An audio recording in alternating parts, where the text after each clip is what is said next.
Chapter 140. Li Mu had only been in the prefecture capital for a few days, but he had already gained a lot. He had thought that he would only be able to condense the last 2 spirits when the time was right. He did not expect that he would be able to collect so much desire so quickly. More importantly, he had found a way to collect lust.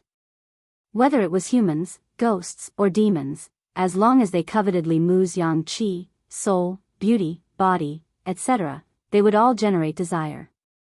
Now that he thought about it, he should not have sucked in too much of the green snake yesterday and been discovered by her. If he had pretended to be an ordinary person who had been charmed by her and contributed a little yang qi every day and absorbed a little desire, he would have accumulated enough desire to condense his soul in 2 months at most. He had been too careless. Early in the morning, Constable Zhao personally asked Li Mu about the details of last night's situation. Li Mu told him the truth about the green snake. Constable Zhao said worriedly, "One of them is in human form while the other is in core formation. This is not easy to deal with. I hope that the core formation demon will not cause any more trouble." After a while, he went to the back of the office. When he came out, he had a piece of jade in his hand. He handed the jade to Li Mu and said, "This is a spiritual jade. The jade contains spiritual qi and can be used directly for cultivation. Although you did not bring the snake demon back, you saved the commoner from her. You have completed your task. This spiritual jade is your reward." Li Qing had once mentioned to Li Mu that cultivation resources were abundant in the prefecture government.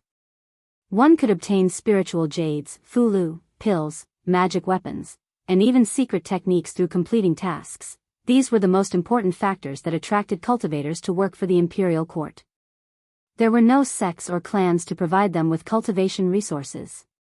This path was almost the only way to obtain cultivation resources that were allowed by the law, and it was also the only way for them to obtain cultivation resources. Spiritual jades were a type of jade that contained spiritual qi. They were also the most common and basic cultivation resource. They were originally just ordinary jades because they had the ability to store spiritual qi. If they were placed in a place with abundant spiritual qi, they would accumulate a large amount of spiritual qi over a long period of time. The quality and size of spiritual jades were different, and the spiritual energy contained in them differed greatly. The spiritual jade in Li Mu's hand was very small, and the spiritual energy contained in it was equivalent to 7 or 8 days of guided cultivation. This kind of errand allowed him to absorb desire and obtain cultivation resources. It was the best of both worlds. After absorbing the spiritual qi in the spiritual jade, Li Mu gently pinched the jade in his hand and it turned into fine powder. He didn't read the book. Instead, he sat quietly in the guardroom and used the soul-searching talisman to search through the memories in his mind. This time, he wasn't searching for himself, but the memories of Reverend Thousand Illusions. Previously, when Venerable Master Thousand Illusions failed to possess Li Mu's body, his consciousness was wiped out by the power of heaven and earth. However, his memories remained in Li Mu's body. At that time, these memories flashed through Li Mu's mind for a moment before quickly dissipating. Li Mu thought that those memories had completely disappeared, but when he accidentally used the soul-searching talisman, he discovered that those dissipated memories actually still remained in his mind. What surprised Li Mu was that through the soul-searching talisman, he could see not only the memories of the months when Venerable Master Thousand Illusions occupied Old Wang's body, but also the memories that belonged to the real Venerable Master Thousand Illusions. Venerable Master Thousand Illusions was one of the 10 great elders of the demon sect and a powerhouse of Dongxian. His memories were more useful to Li Mu than the Yaman's library. Although Li Mu had only searched a very small part of his memories, the contents of that part greatly broadened Li Mu's knowledge. The corpse sect was one of the 10 great sects of the demon sect. As an elder of the corpse sect, Venerable Master Thousand Illusions was very good at refining corpses. Less than half a month after the death of the old landlord Zhang, Venerable Master Thousand Illusions had used a secret technique to refine a jumping zombie with decades of cultivation.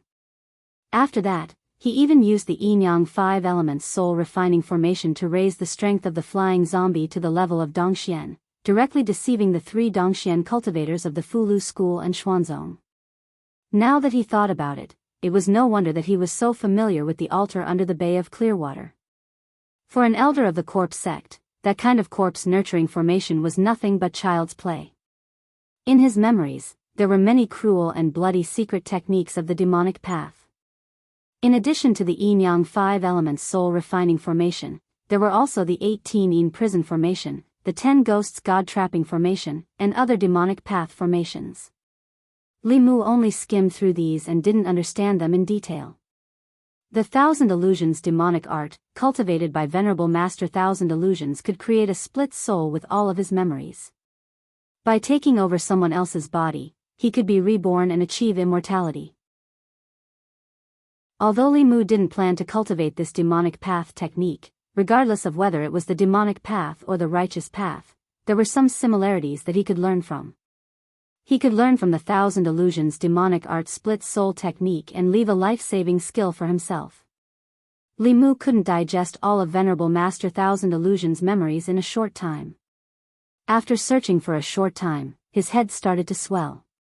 He took off the soul-searching talisman and planned to rest for a while.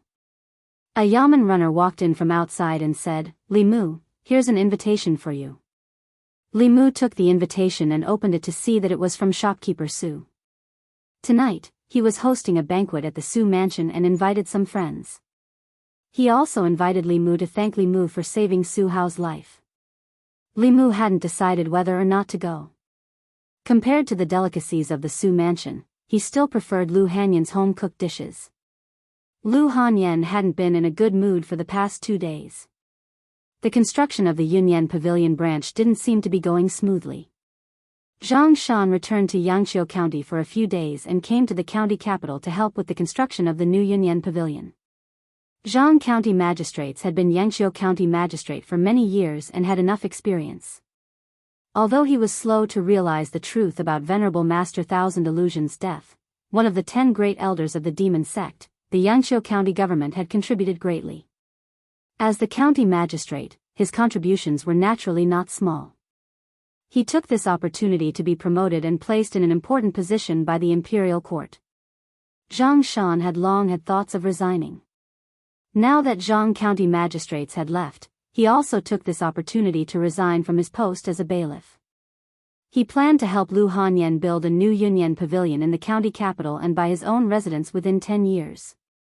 Although Lu Hanyan was quite capable, she was still a woman and wasn't suited to show her face in certain matters. After asking Zhang Shan, Li Mu found out that the profits in the county capital had long been divided up by the major merchants.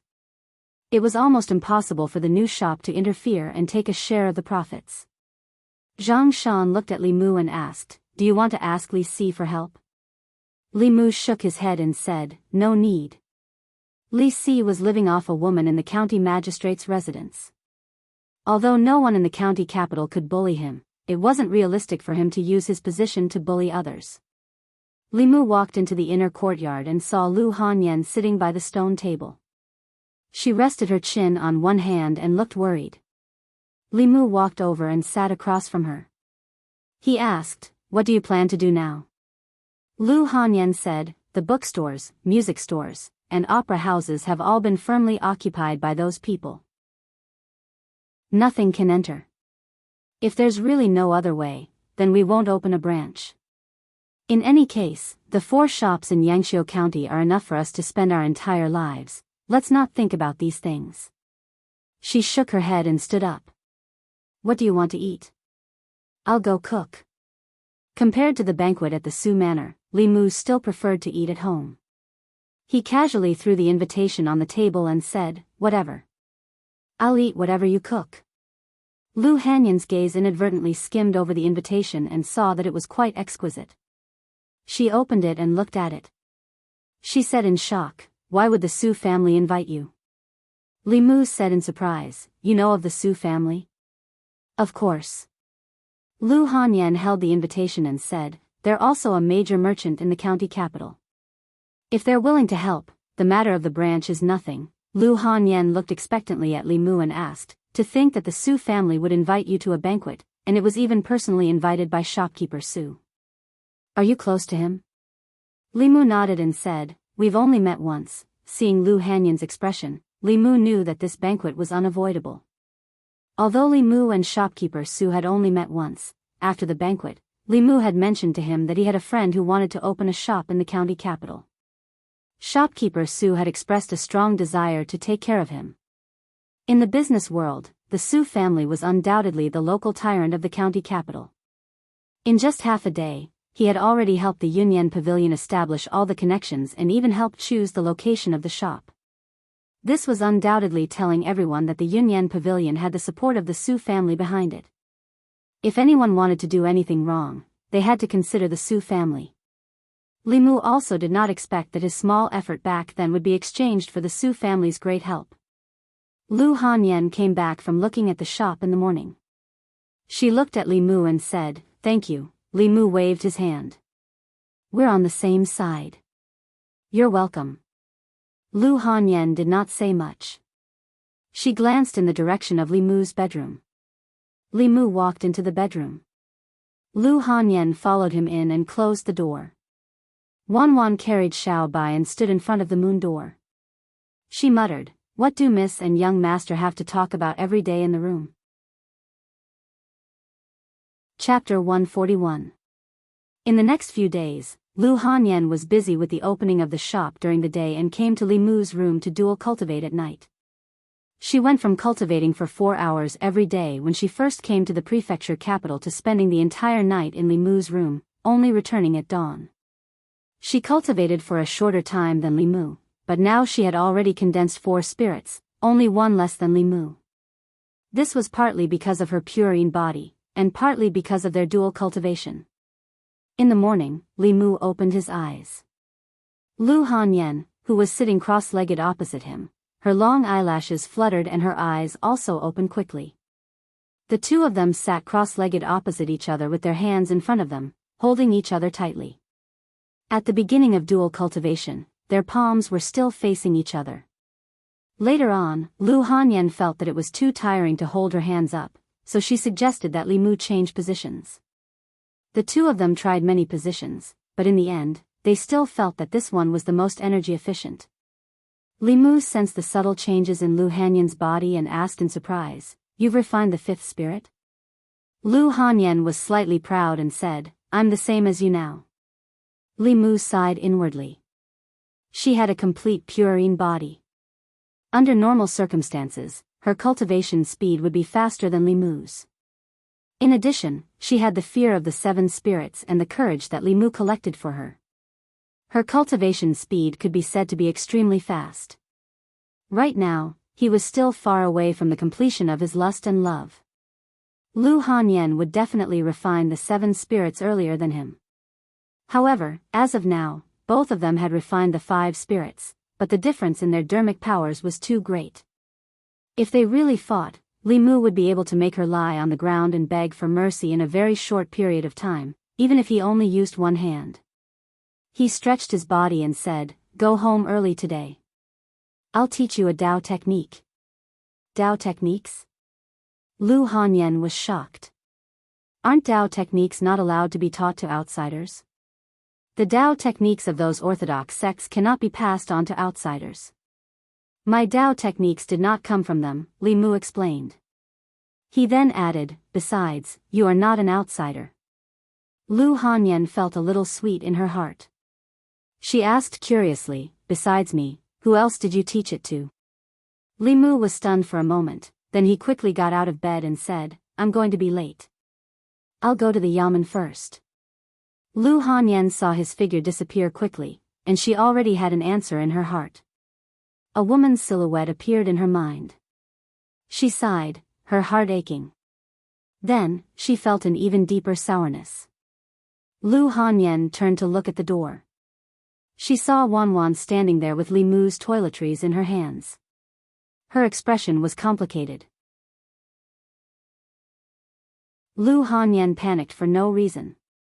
She immediately explained, "We're just cultivating." Wan walked in and said, "I know. Miss also likes young master." "Nonsense. How could I like him? Don't worry, Mississippi. I won't be angry." Wan walked to the bedside and whispered, "If it weren't for Miss, I would have starved to death. My life was saved by Miss, so my things are Miss's things." Lu Hanyan rubbed her head and said helplessly, "Why are you so silly?" Wanwan's small face showed a charming smile. "I want to be with Miss and young master forever." Lu Hanyan sighed and said, "You must have freeloaded on him in the past." "He must have drugged you," Wanwan pouted and said, "Then Miss must have drunk it too. Young master just left, and you chased him here. Miss is more anxious than me. Little girl, you're getting more and more impudent. I have big and small. Miss is big, I'm small." Li Mu didn't even eat breakfast and slipped out of the house. Even a girl as indifferent as Li Qing would be angry because Li Mu passed the Qingxin formula to Lu Hanyan. If he told Lu Hanyan that he passed the confrontation formula to Li Qing first and not her, she probably wouldn't go to Li Mu's bed tonight. He casually bought 2 buns on the street. After filling his stomach, he went to the yamen. Because of his outstanding performance in the entrance examination, Li Mu didn't have to work hard on patrolling the streets. Most of the time, Li Mu stayed in the duty room alone. He originally planned to comb through Thousand Illusions' venerable master's memories. When he walked into the duty room, he found that Constable Zhao was also there. "Good morning, Constable Zhao." Li Mu walked into the duty room and greeted him. Constable Zhao walked over and said, "You're not early. I've been waiting for you." Li Mu asked, "Is there an errand again?" Constable Zhao nodded and said, "I originally planned to arrange for someone else to investigate this errand, but since you've come to the yamen, I think it's best for you to go." Li Mu asked, "What errand?" Constable Zhao said, "Do you still remember that you asked me about Chu Jiang of Guozhouzian?" Li Mu had just killed a ghost general under Chu Jiang of Guozhouzian. Furthermore, Chu Jiang of Guozhouzian was backed by the Nether Saint, who was also one of the 10 great elders of the demon sect. How could he forget? Li Mu probed, could this errand be related to Chu Jiang of Guozhouzian? Constable Zhao smiled and said, "Don't worry, I'm not asking you to capture Chu Jiang of Guozhouzian. I just want you to investigate a place. This place may involve a ghost general under Chu Jiang of Guozhouzian. If it was just a ghost general, it would be fine." With Li Mu's current cultivation, even if he couldn't defeat a 4th realm ghost, he could still escape unscathed. Constable Zhao thought that he still had concerns and said, "Don't worry, this errand isn't too dangerous. If it weren't for the fact that the prefectural governor wants to investigate whether Chu Jiang of Guozhouzian has any conspiracy behind his back, he would have already taken action himself. With your strength, you should be able to handle it easily." Li Mu asked, "What errand is it?" "Please tell me in detail, Constable Zhao." Constable Zhao nodded and said, "We need you to investigate a brothel. That brothel may be related to a ghost general under Chu Jiang of Guozhouzian. It's easy to kill that ghost general, but the prefectural governor wants to find out Chu Jiang of Guozhouzian's secret through that ghost general." Li Mu was puzzled, what secret could Chu Jiang of Guozhouzian have? Constable Zhao sighed and said, "The Nether Saint has the 10 kings of hell under him. Chu Jiang of Guozhouzian is ranked 2nd among the 10 kings of hell. His cultivation has reached the peak of the 5th realm. He must have a motive for leaving the Soul sect and coming to the remote northern county." Li Mu was still puzzled. "There are many colleagues in the yamen who have higher cultivation than me. Why would he choose me?" Constable Zhao looked at him and said, "Firstly, the other people in the yamen are all familiar faces. It's easy to be exposed.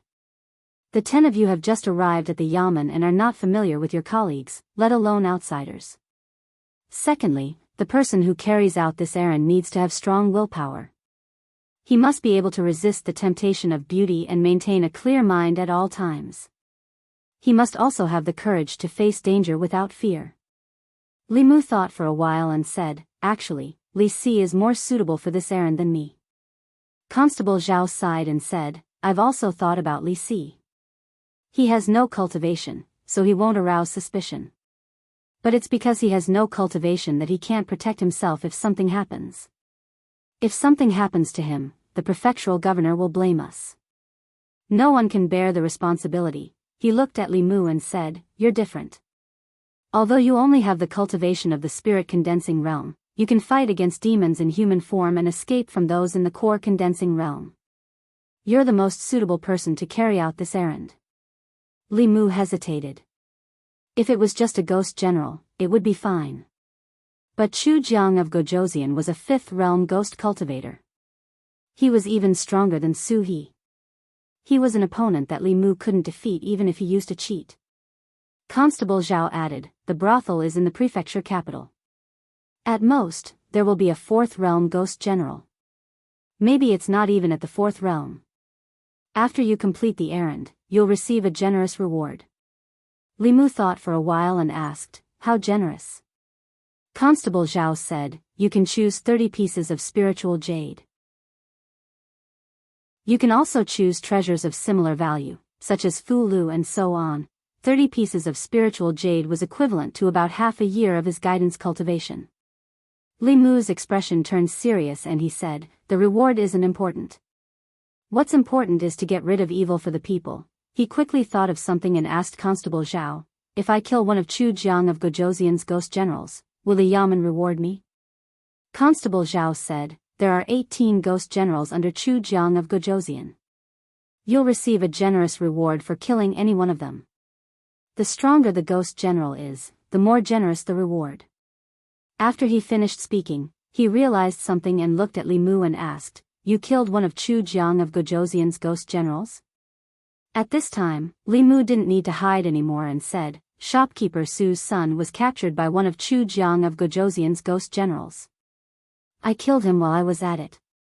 Constable Zhao was stunned and asked, so that's why you asked me about Chu Jiang of Gojoseon at that time? Li Mu nodded. Constable Zhao looked at him in surprise and said, I'll bring you to see the county lieutenant. Li Mu had been in the Yamen for a few days, but he had never seen the county governor or the county lieutenant. They all had their own mansions and wouldn't come to the Yamen unless there was something important. The county lieutenant, on the other hand, was usually in the Yamen, but he had never shown his face. Constable Zhao led Li Mu to a spacious hall. Li Mu stood at the door. Before he even stepped in, he could smell a strong smell of alcohol. A few wine jars were carelessly thrown on the ground. A man was slumped on a chair, holding a wine jar in his hand and drinking wine with his head tilted back. Constable Zhao shook his head and walked forward. He said, Sir, I have something to report. He whispered a few words and the man suddenly opened his eyes. The drunkenness in his eyes was gone and he stared straight at Li Mu. He asked, you killed one of Chu Jiang of Gojoseon's ghost generals? Li Mu nodded and said, it was just a coincidence.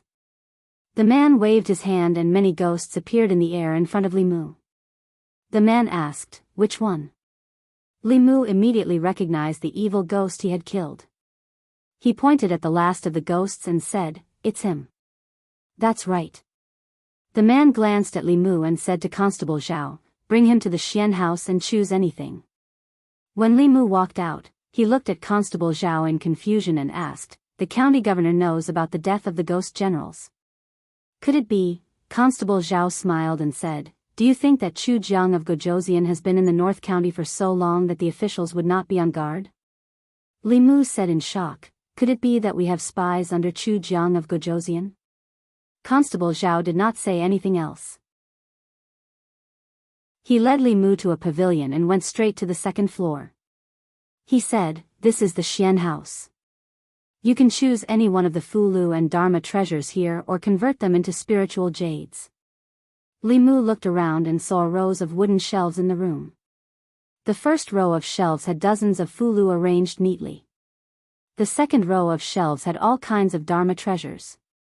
There were bronze mirrors, jade hairpins, short swords, long swords, etc. The third row of shelves was filled with spiritual jades. Constable Zhao walked to the middle of the first row of shelves and pointed at a Fu Lu. He said, I suggest that you choose this guiding thunder talisman. This Fu Lu can kill demonic ghosts of the 4th realm and below. It can save your life at a critical moment. Li Mu smiled and glanced at the Fu Lu. To him, the thunder talisman was a useless talisman.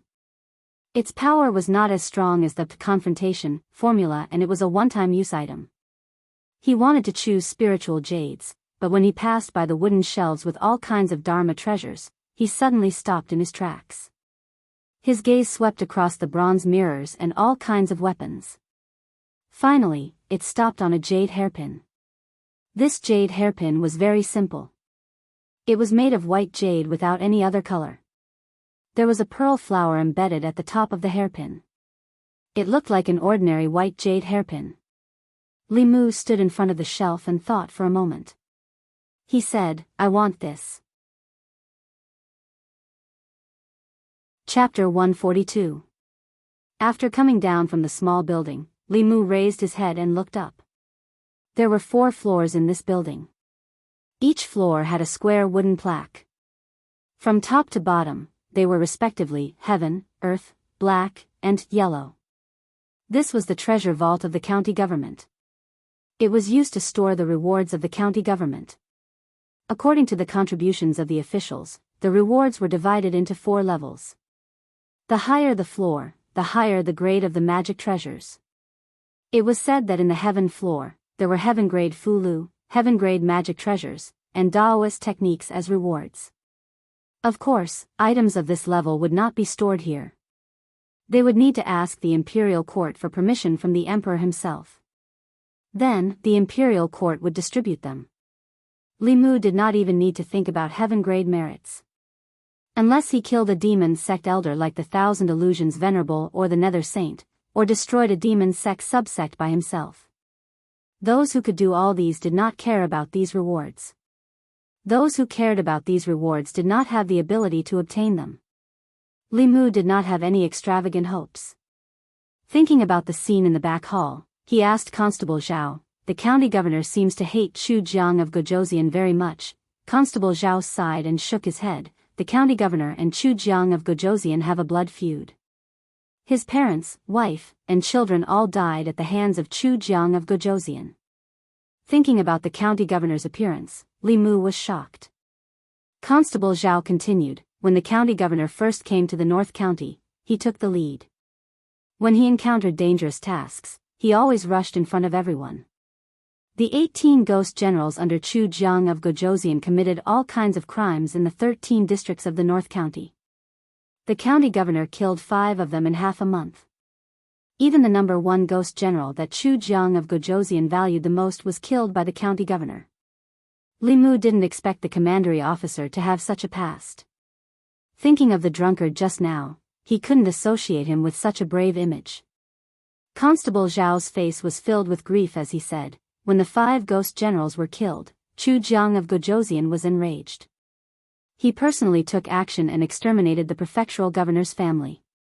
Since then, the prefectural governor has become what he is now. He hates Chu Jiang of Gojosian to the core. Otherwise, with your contribution in killing an evil spirit, you wouldn't have been able to choose resources from the Xian." While Li Mu sighed in his heart, he also raised his vigilance. As a bailiff, his duty was to protect the safety of the people under his jurisdiction. He often had to risk his life against these demons and ghosts. Even if he wasn't afraid of them, he had to be on guard against them attacking the people around him. It was urgent to improve the strength of Lu Hanyan and Wanwan. He left through the back door of the county office.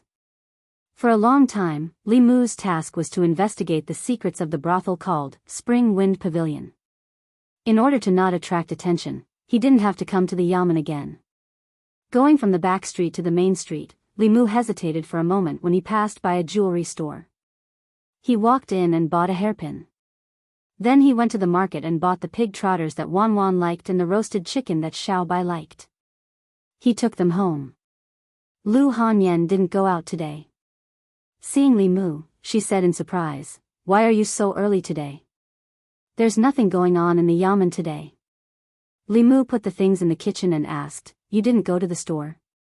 "With Zhang Shan there won't be any problems." Lu Hanyan glanced at him and said, "Besides, didn't you tell me to come back early?" Li Mu didn't say anything else. He took out the jade hairpin and handed it to her, saying, "This is for you." Lu Hanyan didn't immediately reach out to take it. She asked, "Why are you suddenly giving me something?" She glanced at Li Mu and saw that his expression was normal. She was suspicious. Did he know what it meant for a man to give a woman a hairpin? Li Mu said, "If you don't want it, I'll give it to Wanwan." Lu Hanyan finally reached out to take it. Li Mu looked at the little maid who had a disappointed expression. He walked over and pinched her face with a smile, saying, "Of course, there's also yours." He took out a brocade box from his sleeve and handed it to her, saying, "See if you like it." The little maid's face bloomed with a smile again. She hurriedly took the brocade box and opened it. She was stunned for a moment. A jade hairpin lay quietly in the brocade box. The jade hairpin was exquisitely made. The body of the hairpin was carved with beautiful patterns. At the top was a beautiful pearl flower with beautiful tassels hanging from the bottom. No matter how she looked at it, this jade hairpin was much more beautiful than the previous one. Compared to this jade hairpin, Lu Hanyan's hairpin was just an ordinary white jade with a bead embedded in the back. Wan lowered her head and hesitated for a moment. She held the jade hairpin and walked in front of Lu Hanyan, saying, "Miss, this is for you." Lu Hanyan also pinched her face and said, "Since it's for you, you should take it." Li Mu knew that Wan and Lu Hanyan had a deep relationship. If Lu Hanyan hadn't taken her in, she would have been abandoned by her parents and starved to death in the wilderness. Therefore, she always wanted to give the best things to Lu Hanyan. When she saw that her hairpin was more beautiful than hers, her first thought was to exchange it with her. Lu Hanyan treated her as a younger sister, but in her heart, she had always regarded herself as a maid. Although Xiao Bai envied Lu Hanyan and Wan's gifts, she also knew that before she could transform, these beautiful clothes and jewelry could only be looked at. After dinner, she couldn't wait to go back to her room to cultivate. Li Mu and Lu Hanyan washed the dishes together and said, "Come out of the city with me." Lu Hanyan asked, "Why are we going out of the city?" Li Mu said, "You'll know in a while." After instructing Wan and Xiao Bai to guard the door at home, Li Mu and Lu Hanyan walked out of the house and out of the city. Lu Hanyan didn't say much along the way. Li Mu knew what she was thinking and explained, "Your hairpin is different from Wan's." "I know it's different." Lu Hanyan curled her lips and said, "You like Wan and Constable Li. You give them all the good things first, and then they give the rest to me. After all, I'm not as good at fighting as Constable Li, and I'm not as obedient as Wan. I'm not your type." If Li Mu could go back to a few months ago, he would definitely slap himself in the face. Now, he could only cough softly and say, "Actually, that was just a joke. Apart from being better at fighting than you, and Wan being more obedient than you, what else can she compare to you? You're multi-talented, you're good in the kitchen, you're beautiful and rich, and you're talented in cultivation. Which man wouldn't like someone like you?" Lu Hanyan's beautiful eyes flashed with a glimmer of light. "You really think so?" Li Mu pointed to the sky and said, "I swear on my Daoist heart." Lu Hanyan lowered her head and said, "Bah, who asked you to swear?" Li Mu smiled and asked, "You're not jealous now, are you?" "Really, you're even jealous of Wan." Lu Hanyan blushed and snorted, Who's jealous?" Li Mu realized that his previous understanding of Lu Hanyan was still somewhat wrong. When she was cute, she didn't lose to Wan at all. With her talent, it was only a matter of time before she surpassed Li Qing. He was really blind to have been so focused on condensing his soul back then. At some point, the two of them had left the official road, and there was no one around. If it were anyone else, Lu Hanyan naturally wouldn't have followed them to such a desolate place. She just looked at Li Mu in confusion and asked, "Why did you bring me here?" After Li Mu confirmed that there was no one around, he said, "Take out that hairpin." "I said that your hairpins are different, but it's not what you think." Lu Hanyan took out the hairpin, and Li Mu formed the army formula with his hand. With a thought, the hairpin flew out from Lu Hanyan's hand and danced in the air. Li Mu's thought moved again, and the hairpin streaked across the air, piercing straight into a tree not far away. Poof! A small hole appeared on the trunk of the tree, through which light could penetrate. Lu Hanyan's red lips slightly opened, and she said in astonishment, "Is this a magic weapon?" Li Mu recalled the hairpin and asked, "Are you still jealous?" Lu Hanyan's pretty face turned red. She pinched his waist and said, "Don't mention it." Li Si said that when a woman starts to not avoid physical contact, even if it's physical abuse, it means that the distance between two people has been greatly reduced. If a woman doesn't like you, she won't even bother to look at you. Li Mu rubbed the soft flesh on his waist, and his heart was slightly happy. He continued, I'll teach you the art of silence first, and then I'll teach you this Dao technique.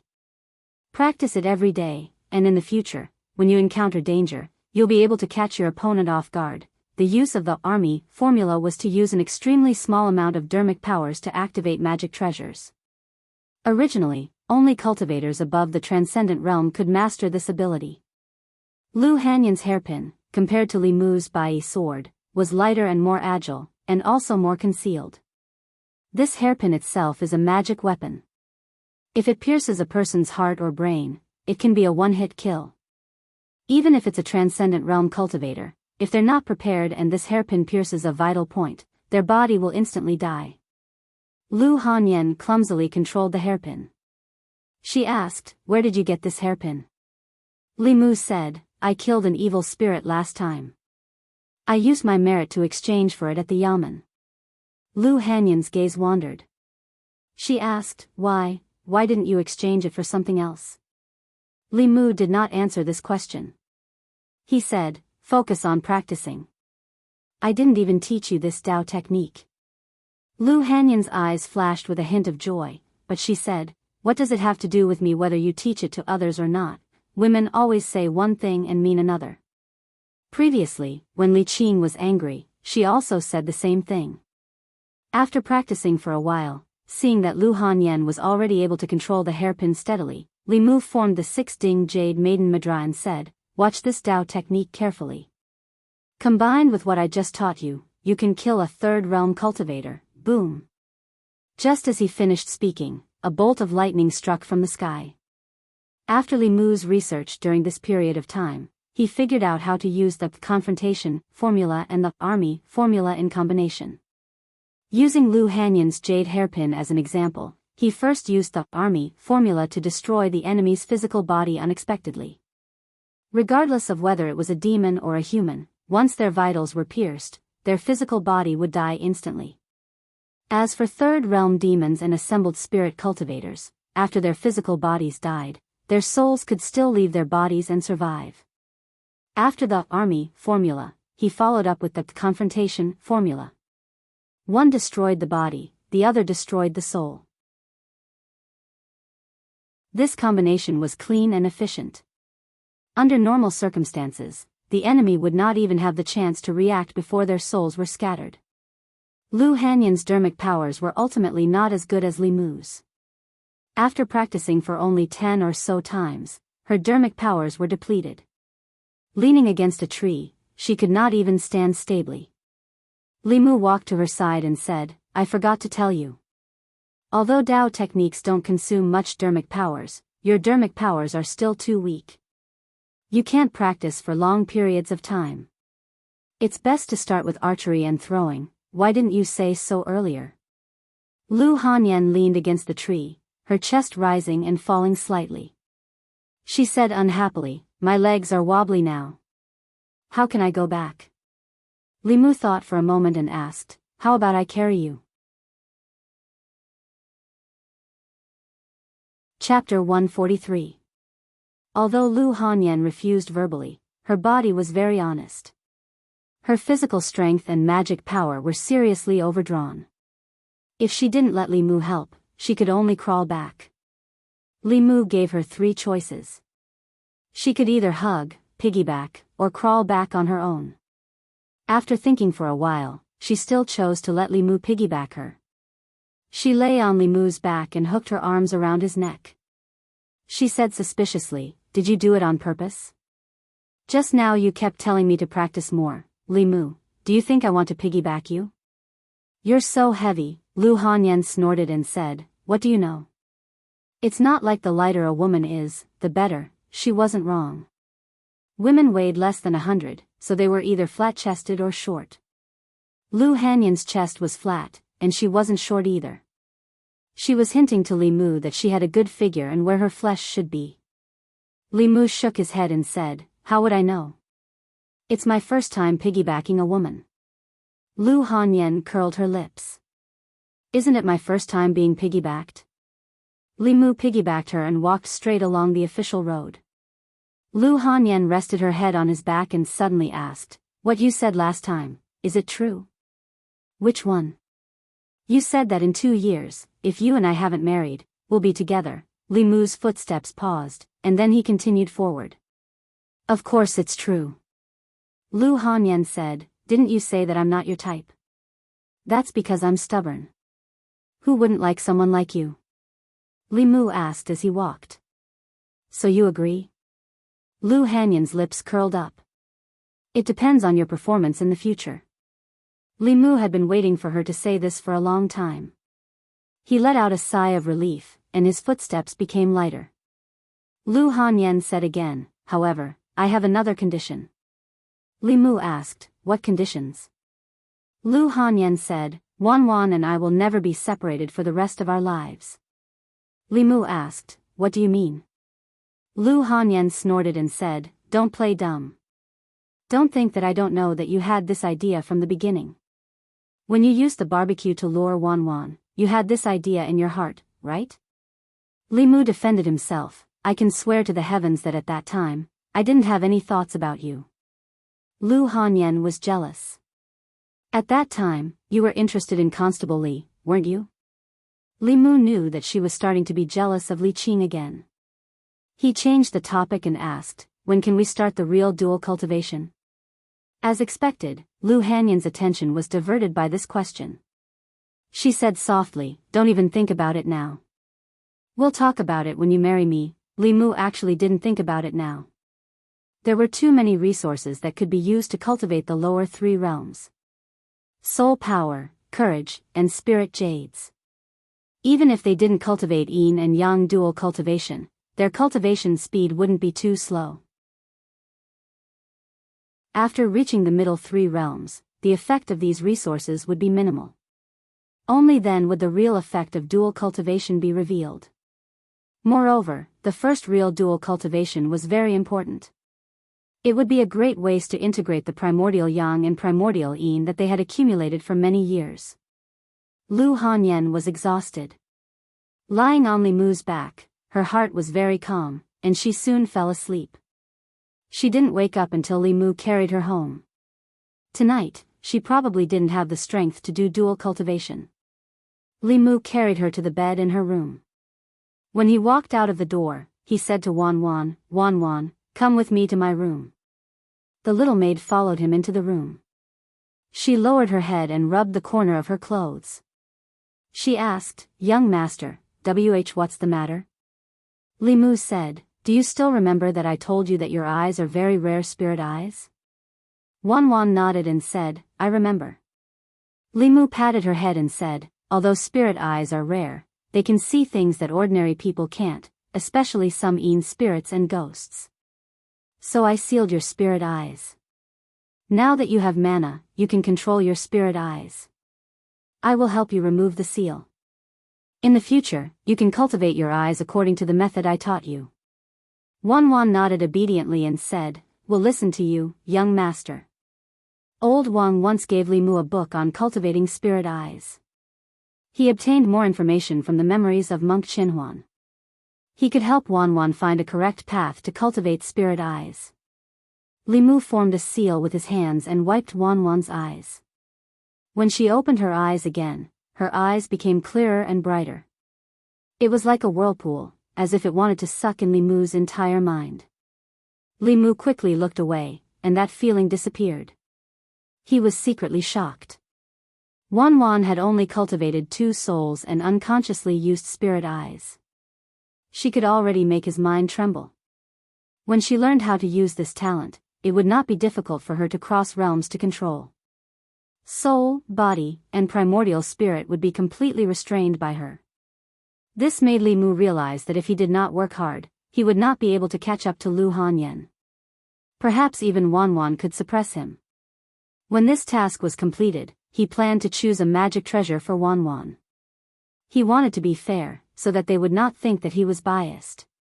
After Wan Wan left, Xiaobai jumped in through the window and onto the bed. She quietly crawled to Li Mu's side. These few days, Lu Hanyan stayed at his place. Li Mu did not have time to use the light of Buddha to remove the demonic aura in her body. The demonic aura in her body became more obvious. This did not seem to be a long-term solution. Li Mu helped her every night, but he could only help her for a while. It was better to let her cultivate on her own. Demons were actually similar to humans in their cultivation. They could learn human supernatural powers and Tao techniques. Many demons would also take the path of cultivation of Taoism or Buddhism. Their bodies were originally strong, so it was more suitable for them to cultivate Buddhist supernatural powers. After using Buddhism to cleanse the demonic aura in their body, not only would their bodies become stronger, but some supernatural powers that targeted demons would also be useless to them. However, Xiaobai had not yet transformed, so she could not cultivate human cultivation methods. Even if Li Mu wanted to teach her, he would have to wait until she transformed. For Li Mu, the most important thing right now was to investigate Spring Wind Pavilion. According to the Yaman's information, this pavilion was very likely to be related to Chu Jiang of Gojoseon. To be safe, Li Mu decided to make sufficient preparations before the official investigation. There was no need to go to the Yaman for the time being. After Li Mu woke up, he made breakfast and waited for Lu Hanyan and the others to wake up. Lu Hanyan had slept with Wan last night. When she woke up and saw Li Mu, she asked in surprise, "You don't have to go to the Yaman today?" Li Mu replied, "I don't have to go these days." Lu Hanyan said, "That's good. After breakfast, let's go take a look at the shops together." With the help of the Su family, the branch of Yunyan Pavilion was progressing smoothly. Lu Hanyan bought 2 shops and recruited enough people. If all went well, the shops could open within a month. The operation of the music house and opera house was more troublesome than the bookstore and tea house. Perhaps because she felt that 4 shops were too exhausting, she only opened the bookstore and tea house in the county capital. There was no need to recruit musicians and performers, so it was much simpler. Li Mu also didn't want her to be too tired. The 2 shops were handed over to the shopkeepers to manage, so she could have more time to cultivate. In the future, it would be good to cook at home and take care of the children. Li Mu, Wan, and Lu Hanyan were walking on the street. When the 2 girls passed by a jewelry shop, they planned to go in and pick a few pieces. Li Mu stood outside and waited for them. Opposite the jewelry shop was a brothel. Several women with heavy makeup were trying their best to solicit customers. "Young master, come in and take a look, shopkeeper Wang, a new batch of tea came in yesterday. Don't you want to try it?" "Young master Qian, several of our girls miss you." Li Mu's eyes swept over the women. He raised his head and saw the plaque, Spring Wind Pavilion, hanging above the brothel.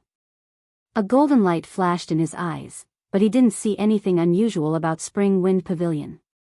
The brothel keeper and prostitutes at the door were all human women. There was no ghostly or demonic aura around Spring Wind Pavilion. Everything was normal. No matter how he looked at it, it was just an ordinary brothel. Most of the men coming out of Spring Wind Pavilion had gloomy faces. Their footsteps were weak, and their yang qi was lacking. They looked like normal brothel patrons. Seeing the handsome young man staring at them from the entrance of the jewelry store, a prostitute boldly approached and said with a smile, "Young master, you've been standing outside for so long. Do you want to go in and have some fun?"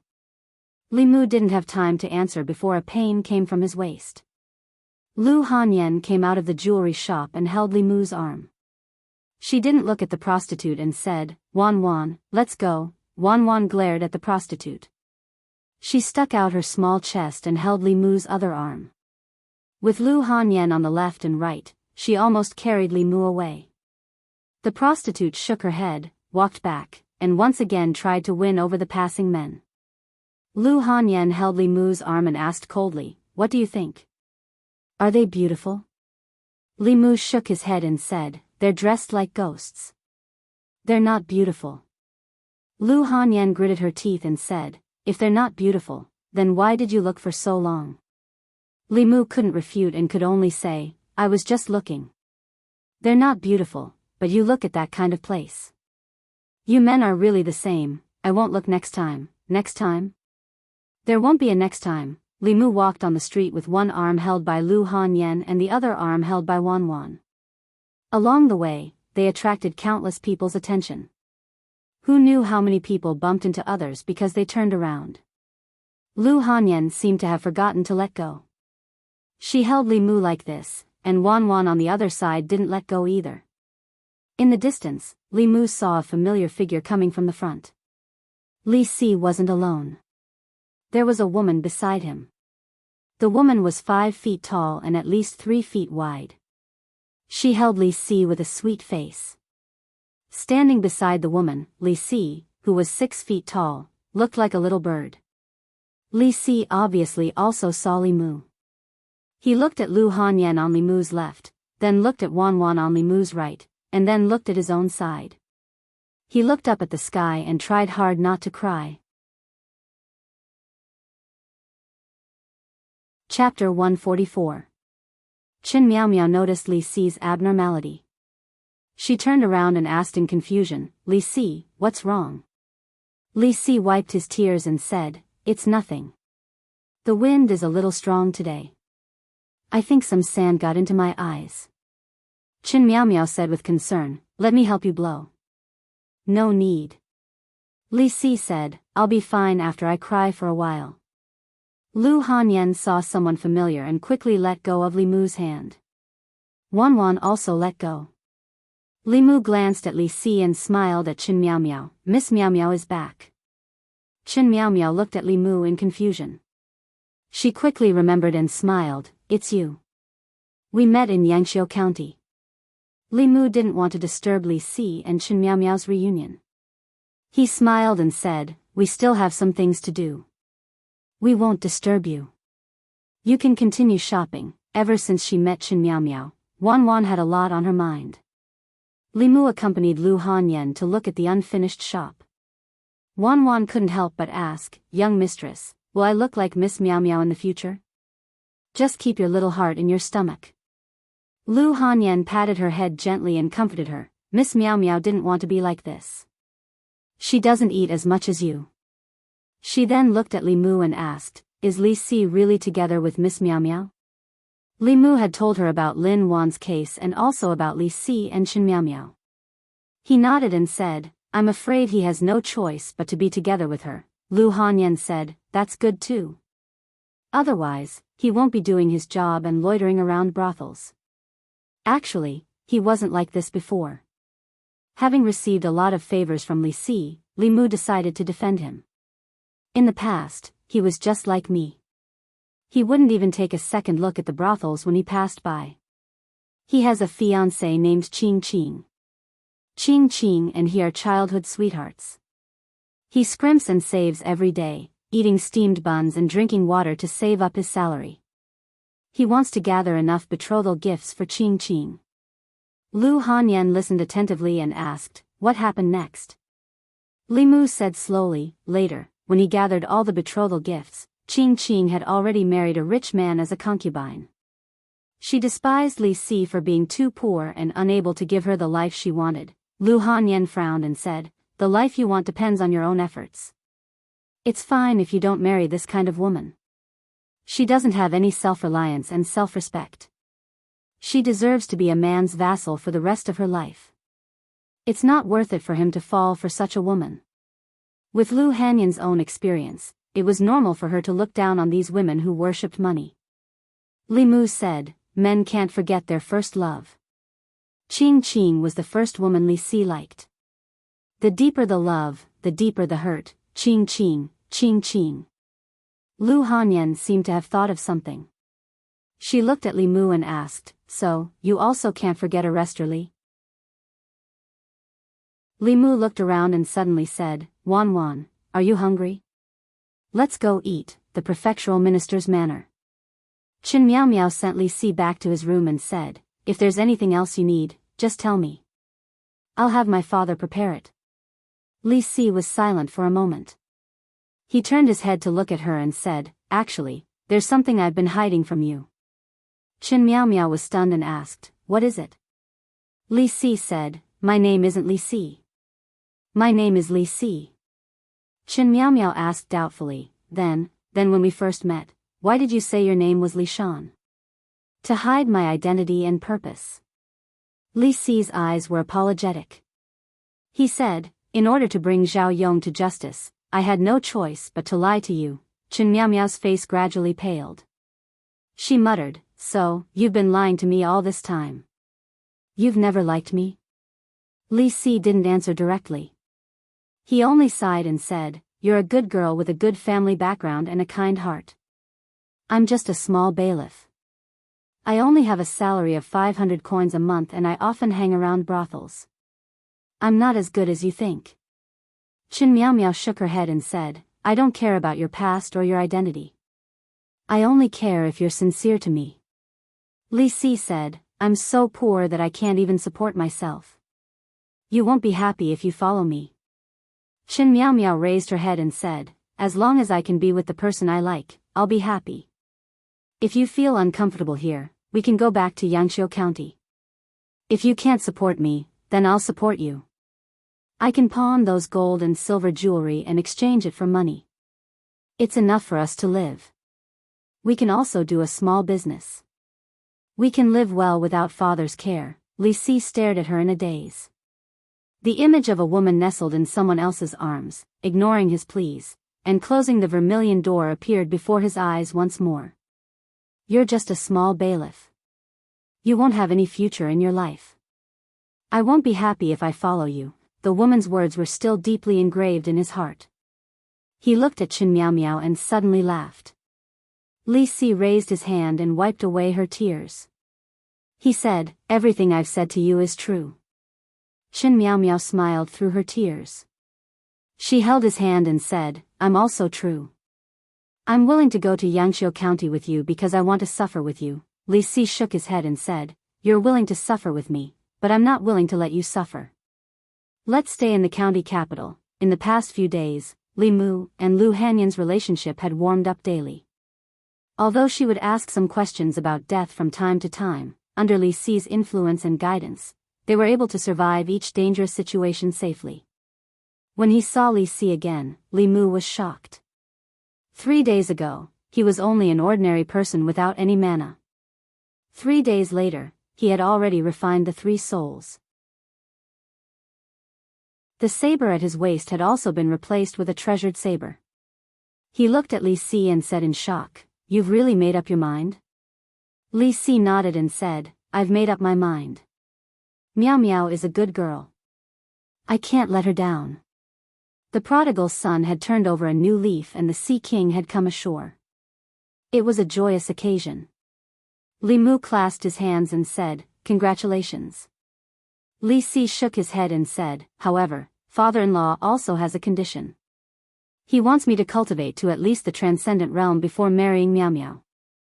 If Li Si cultivated alone, it would probably take him at least 20 years to reach the middle realm.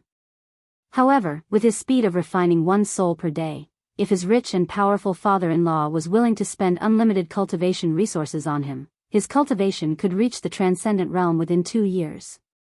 Although his battle prowess could not compare to a normal transcendent realm cultivator, his cultivation was at the middle realm. Li Si asked, how's your matter? Li Mu nodded and said, it's just a matter of time. I said that sooner or later, you two will fall in love with each other. Li Si's expression showed that he understood and asked again, however, have you really thought it through? Are you sure you won't regret it in the future? Li Mu shook his head and said, why would I regret it? Li Si looked at him and nodded slightly. Cherish what you can now.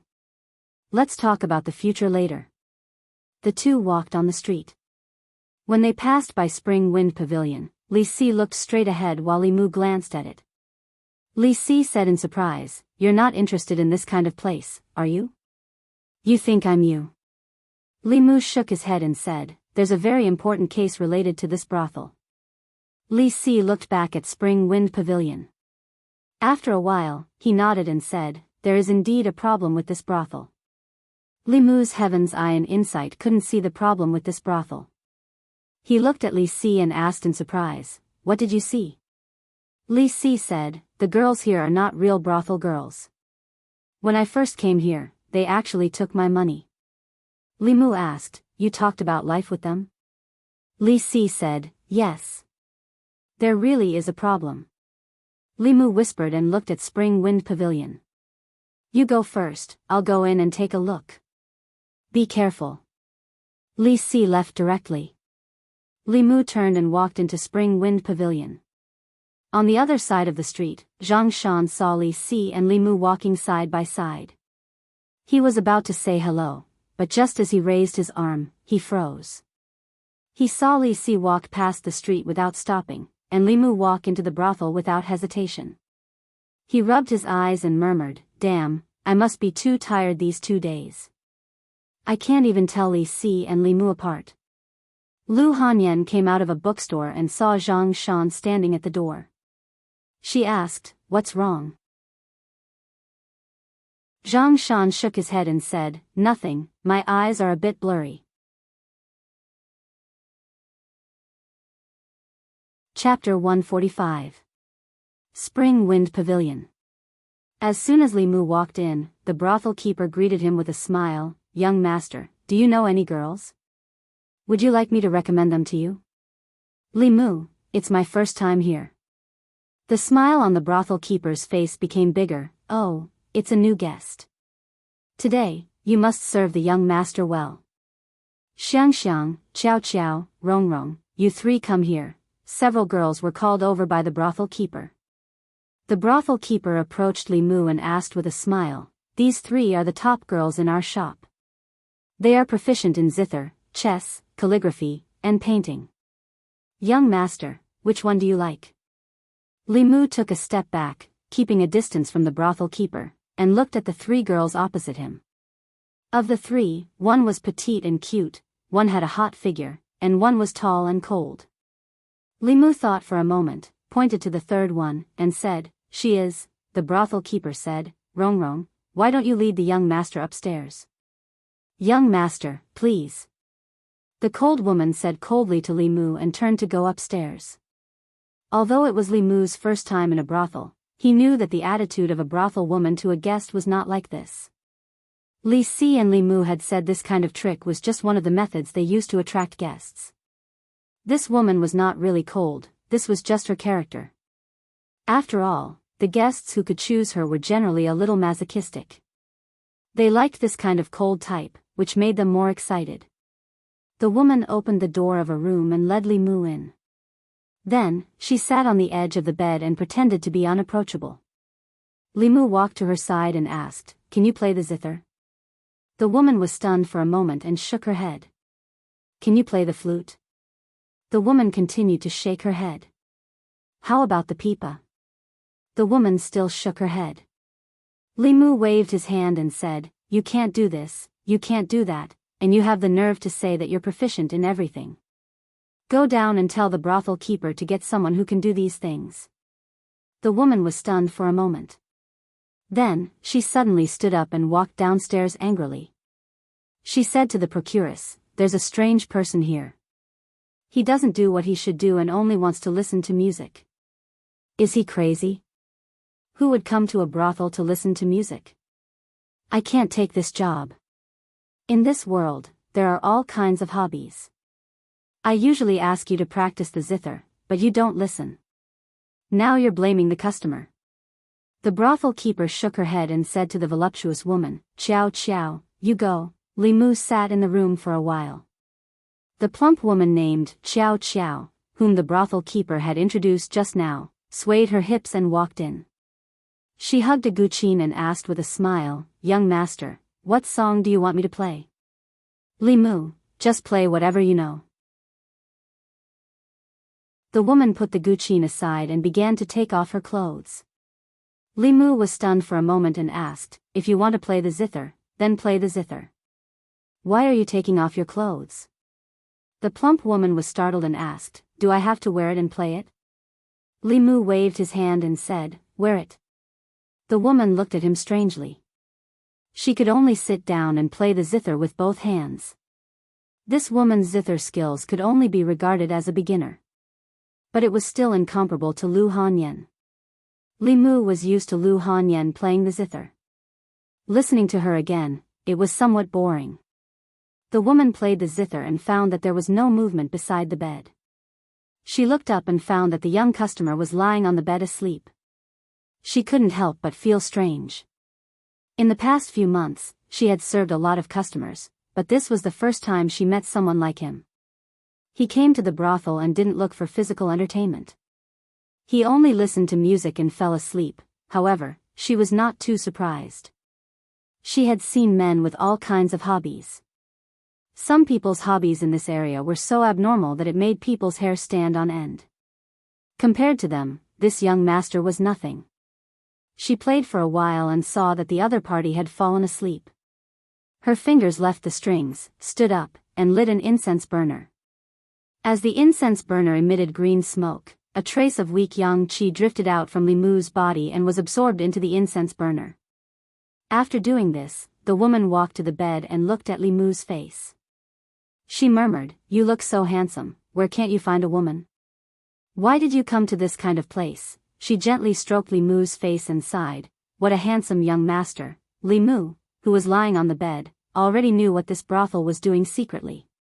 They were the same as the green snake, sucking people's yang qi. However, the green snake was obviously not smart enough. It only grabbed one person and sucked. Naturally, it was easy to reveal flaws and be noticed by the authorities. And the same method of sucking people's yang qi, this brothel's method was much more brilliant. The customers who came here were originally here to have fun. Coincidentally, their way of having fun was also very physically and mentally exhausting. This way, even if they lost some yang qi, no one would notice. The lack of yang qi was not much different from the lack of kidney qi. They didn't need to absorb too much from a person.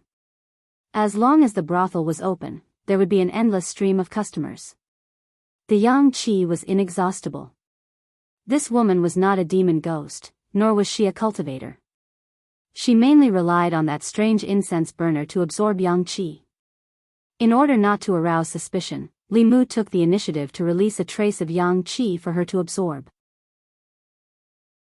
He also didn't absorb too much of this woman's lust, so that she wouldn't feel the slightest discomfort. In the process of carrying out his task, he didn't forget to take advantage of her. After all, whether or not she could complete the collection of yang qi and successfully condense the sixth essence depended on this. Li Mu didn't know where the yang qi absorbed by the incense burner went. He was only here today to find out. During this period, he would probably become a regular here. After all, the county government didn't want to destroy this place. They wanted to secretly investigate and find out the secret of Chu Jiang of Gojoseon. He had absorbed enough of yang qi. If he continued, this woman would notice. Li Mu heaved a sigh of relief and slowly opened his eyes. "Young master, you're awake." The woman sat by the bed and smiled. "Do you want me to help you bathe?" "No need. I just want to sleep for a while." Li Mu said, "I haven't been sleeping well these few days. After listening to your song, I feel much better. I'll look for you again next time." The woman stared blankly as Li Mu got off the bed, put on his shoes and walked out. She sat by the bed and said in surprise, "That's it? That's it?" Downstairs, Li Mu looked at the brothel keeper and asked, "Listening to a song costs 1 tael of silver?" The brothel keeper smiled and said, 1 tael of silver is cheap. If young master goes to the music house and orders the ladies, it will be even more expensive. Li Mu didn't talk nonsense with the brothel keeper. He simply took out the money. He knew that this kind of place was expensive, but he didn't expect it to be so expensive. This money must be reimbursed by the government office later. The plump woman came down from upstairs and said, "This young master is really strange. He just listened to a song and slept." The brothel keeper didn't care and said, "There are all kinds of people in this world. It's not strange after seeing many of them." After she said that, she asked a question without rhyme or reason, "You didn't forget, right?" The plump woman nodded and said, "I didn't forget." The brothel keeper said, "That's good. Go outside and get customers." Li Mu walked out of Spring Wind Pavilion. He didn't go to the government office, nor did he go home. First, he walked around for a while to see if anyone was following him. It was difficult for a normal man to go to a brothel to listen to music without arousing suspicion. But this was something that couldn't be helped. Arrestor Zhao's intention was to let him put on a show and be a dedicated undercover agent. He had to make the show real and use real guns and real bullets. Of course, Li Mu couldn't accept it. For a mission, he lost the primordial yang energy that he had saved for 19 years. It was a bloody loss. His primordial yang energy was reserved for Lu Hanyan. On the street of June City, at the door of a tea house, Lu Hanyan looked at the door of Spring Wind Pavilion and asked Zhang Shan, "Did Li Mu just come out from inside?" Zhang Shan quickly shook his head and said, "No, I didn't see him." "You must have mistaken him for someone else." When Li Mu returned home, Lu Hanyan was sitting in the courtyard with her back to him. Wan stood beside her and kept winking at Li Mu. Lu Hanyan turned to look at him and asked, "Where did you go at noon?" Li Mu said, "I didn't do anything, nothing." Lu Hanyan stood up and looked at him with disappointment. Wan and I saw you come out of the brothel with our own eyes." Li Mu was startled and explained. Lu Hanyan said sadly, "What about you? Don't tell me that you went to the brothel just to listen to music?" Li Mu was silent for a moment. He looked at her and said helplessly, "If I said that I really just listened to a song, would you believe me?" Lu Hanyan didn't say anything. Li Mu didn't expect that he would be caught red-handed doing a proper job. Times had changed. If it was in the past, he wouldn't have needed to explain to Lu Hanyan. But it was different now. If he didn't explain, the wife he was about to pursue might run away. Li Mu looked pleadingly at the little fox and said, "Xiao Bai, you're the only one who can prove my innocence now." Xiao Bai understood and jumped onto the table. She said to Lu Hanyan, "Big sister Lu, you misunderstood. Nothing really happened with our benefactor." Lu Hanyan said angrily, "You're still speaking up for him at this point." "No, I'm not siding with our benefactor." Xiao Bai leaned close to Lu Hanyan's ear and whispered a few words. Lu Hanyan was stunned for a moment. She said in disbelief, "You can tell?" Xiao Bai nodded and said, "This is the talent of our clan. Our benefactor still has his vitality." Li Mu looked at Lu Hanyan and said, "I swear, I went to the brothel today for an errand. I came back after listening to a song. I didn't even touch those girls." Lu Hanyan already believed him, but she still said stubbornly, "What errand required you to go to the brothel?" Li Mu didn't answer. He just shook his head and said, "You don't trust me. You've disappointed me." He ignored Lu Hanyan and went straight to his room. After a while, Lu Hanyan walked in from outside and whispered, "I was wrong." Li Mu glanced at her. "What was wrong?" Lu Hanyan lowered her head and said, "I shouldn't have mistrusted you." Li Mu snorted and said, "Is one wrong enough?" Lu Hanyan thought for a moment and threw him on the bed. She kissed him lightly on the lips and asked, "I gave you my first kiss. Is that enough?" Li Mu pursed his lips and said, "You can make a few more mistakes next time. In your dreams." Lu Hanyan sat up again and asked, "Was this your first kiss too?" Li Mu thought for a moment and nodded. "You're also the first woman I kissed." Chapter 146. Lu Hanyan was the first and only woman Li Mu had ever kissed. He was a ghost, not a human. At that time, Li Mu's life was in danger. He was almost killed by Thousand Illusions' venerable master's soul power. He was in a coma and didn't have time to think about other things.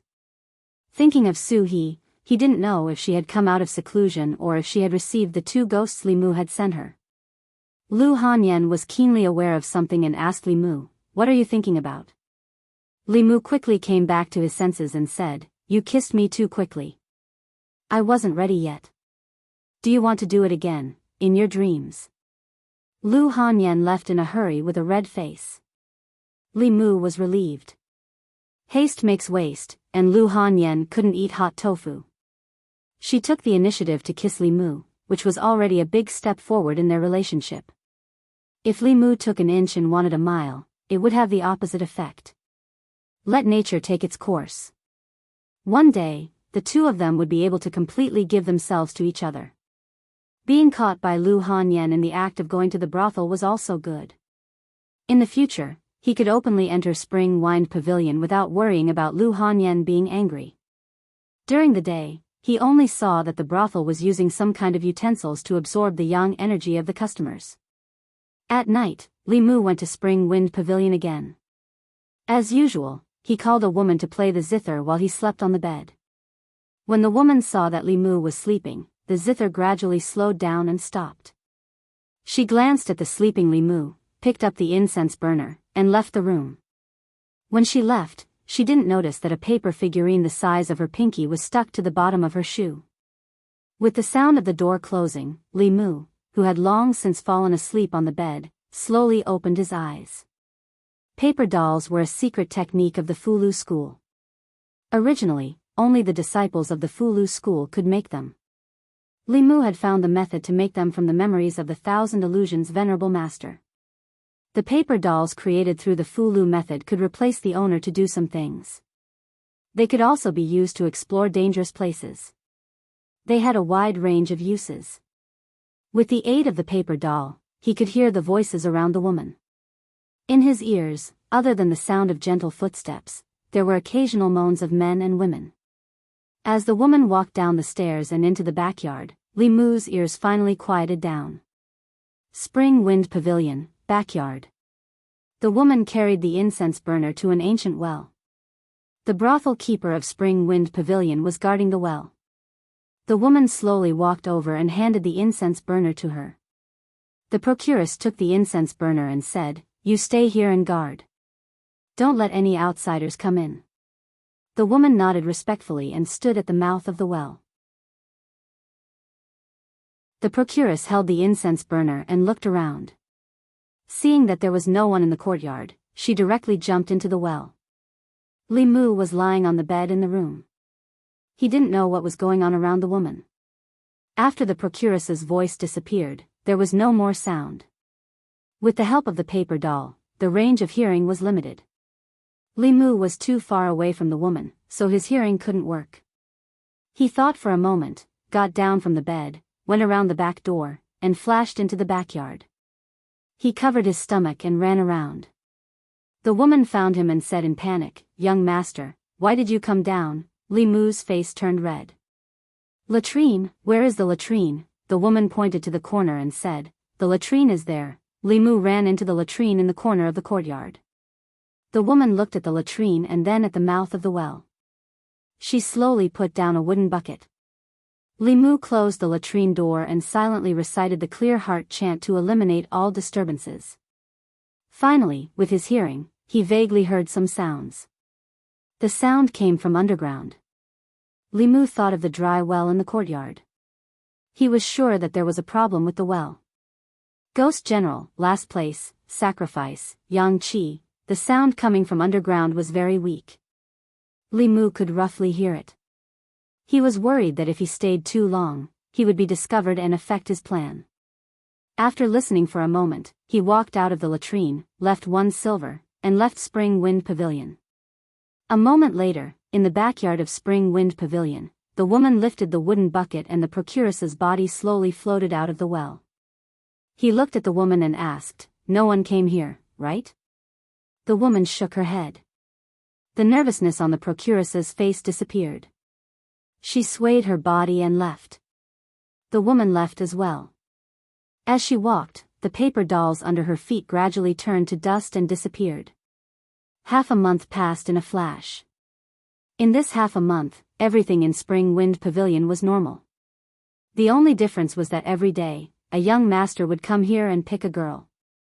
He would only listen to music and sleep, not doing the things that men and women like to do. At first, everyone was a little strange, but after a long time, they became accustomed to it.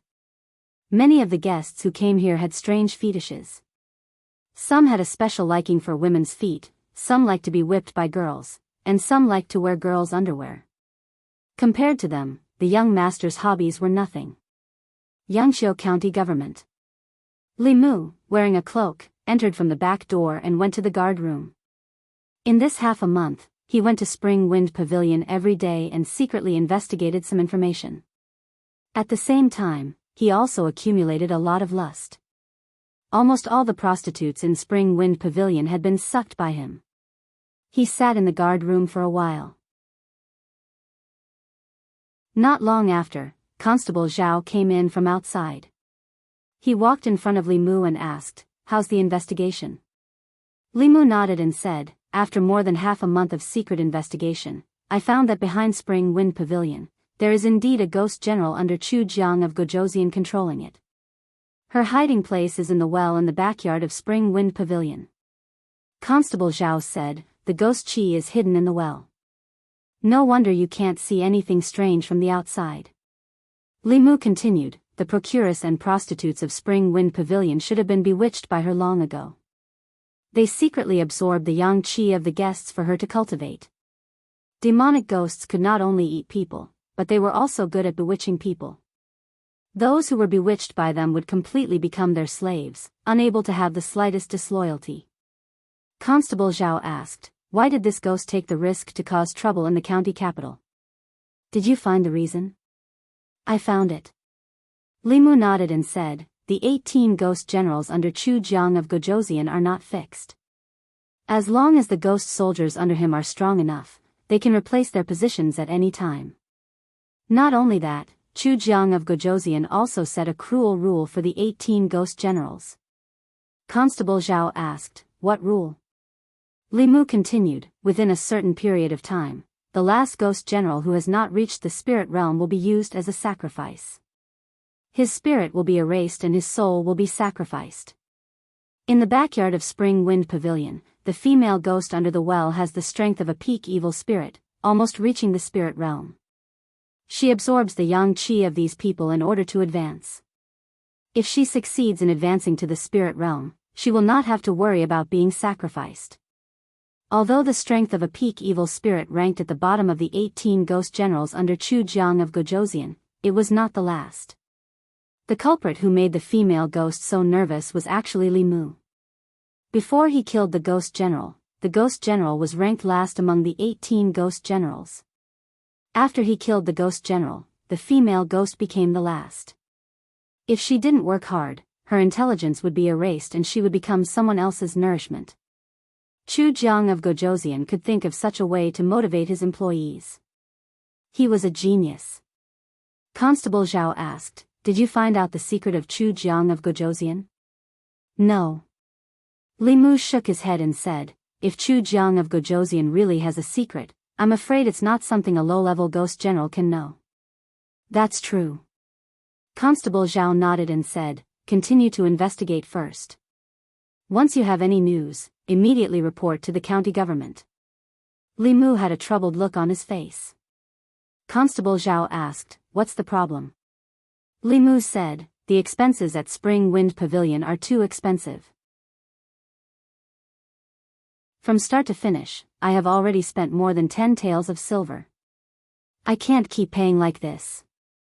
How about the Yamen give me some in advance?" Constable Zhao said in surprise. "Didn't they say that you hooked up with a rich woman, lived in a big house, and wore clothes of the best quality?" Li Mu froze for a moment and said angrily, "Who leaked? Who spread the rumor?" Constable Zhao smiled and said, "I only heard about it. The Yamen should pay for these taels of silver. I'll go to the treasury later to get it for you." Constable Zhao left the guard room and quickly came back. He gave Li Mu 30 taels of silver and said, "Take these 30 taels of silver first. If it's not enough, come to the Yamen to get more." Li Mu took the taels of silver and thought that he could be extravagant today. He could order 2 girls, one to play the zither, one to play the flute, and one to play the zither and flute. Anyway, the Yamen would reimburse him. If he exceeded the budget, he could apply again. After Constable Zhao finished speaking, he took out another item and handed it to Li Mu. He said, "The female ghost at the peak of the evil spirit realm is not to be underestimated. If things change, you might have to confront her directly. Take this magic weapon and return it when you're done." Li Mu looked down at the item in his hand. It looked like a soft branch, light as if it was weightless. He looked at Constable Zhao and asked, "What is this?"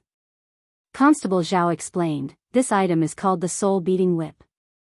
It's made from a 1,000-year-old willow branch and can cause great damage to souls and primordial spirits.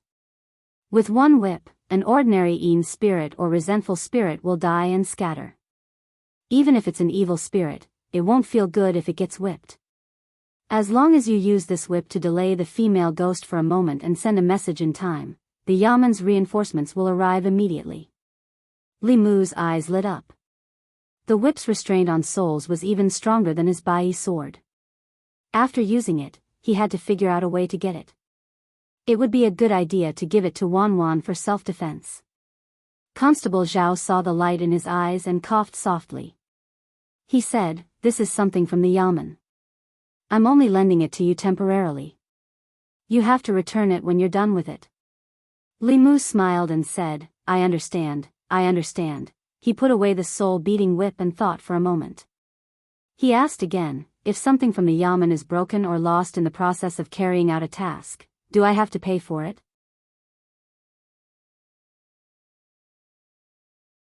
Chapter 147. If he could get a free meal, Li Mu certainly wouldn't want to waste the opportunity to choose a reward. Unfortunately, Constable Zhao mercilessly told him that if something was lost or broken, he would have to pay for it. The value of each magic weapon couldn't be measured by the money of the secular world. If it had to be converted into silver, it would be at least 1,000 taels of silver. Although Lu Hanyan didn't lack this 1,000 taels of silver, she certainly wouldn't allow Li Mu to be so prodigal. Li Mu temporarily dispelled the idea of stealing this magic weapon. He put away the soul-beating whip. As long as he didn't activate it, no aura would leak out, and he wasn't afraid of being sensed by the evil spirit. Spring Wind Pavilion. When Li Mu walked in again, the brothel keeper greeted him and said with familiarity, "Oh, young master, are you going to order some more chow chow this time?" Li Mu had just received the special funds from the Yaman, so he generously said, "I'll order 2 this time." "You can arrange it as you see fit." The brothel keeper said, "If it's 2, you'll have to pay more. In any case, the money would have to be returned." One more person meant one more person. Li Mu waved his hand and said, "Fine, I'll pay more." "Do I look like someone who can't afford to pay more?" "Of course not." The brothel keeper's face was full of smiles. She beckoned the 2 women and said, "Hua Hua, Huan Huan, you 2 accompany the young master." After entering the room, Li Mu had one woman play the zither and the other massage his legs. After a while, he had them switch places. The woman who was massaging his legs went to play the zither and the woman who was playing the zither massaged his legs. In this way, he could evenly and continuously absorb the lust of the 2. It had to be said that this body was simply a sharp tool to harvest lust. He could cultivate by lying down every day. Li Mu closed his eyes as if he was enjoying himself, but his mind had already followed the brothel keeper to the bottom of the well. The silver he had just given to the brothel keeper had already been tampered with by him. There was a paper man at the bottom of the silver and a layer of silver powder. As long as the silver powder wasn't deliberately scraped off, the paper man wouldn't be found. The procuress carried the money with her. This time, Li Mu heard the voice very clearly through the paper figurine. Spring Wind Pavilion's backyard, under the well.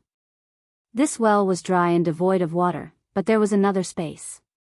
In a small space under the well, there were tables, chairs, and cabinets. Nothing was lacking. A red-clothed woman was lazily lying on a bed. On the cabinet in front of the bed, there were several incense burners. The red-clothed woman gently took a deep breath. White smoke rose from the incense burners and was slowly sucked into her nose. After inhaling the smoke, a satisfied look appeared on her face.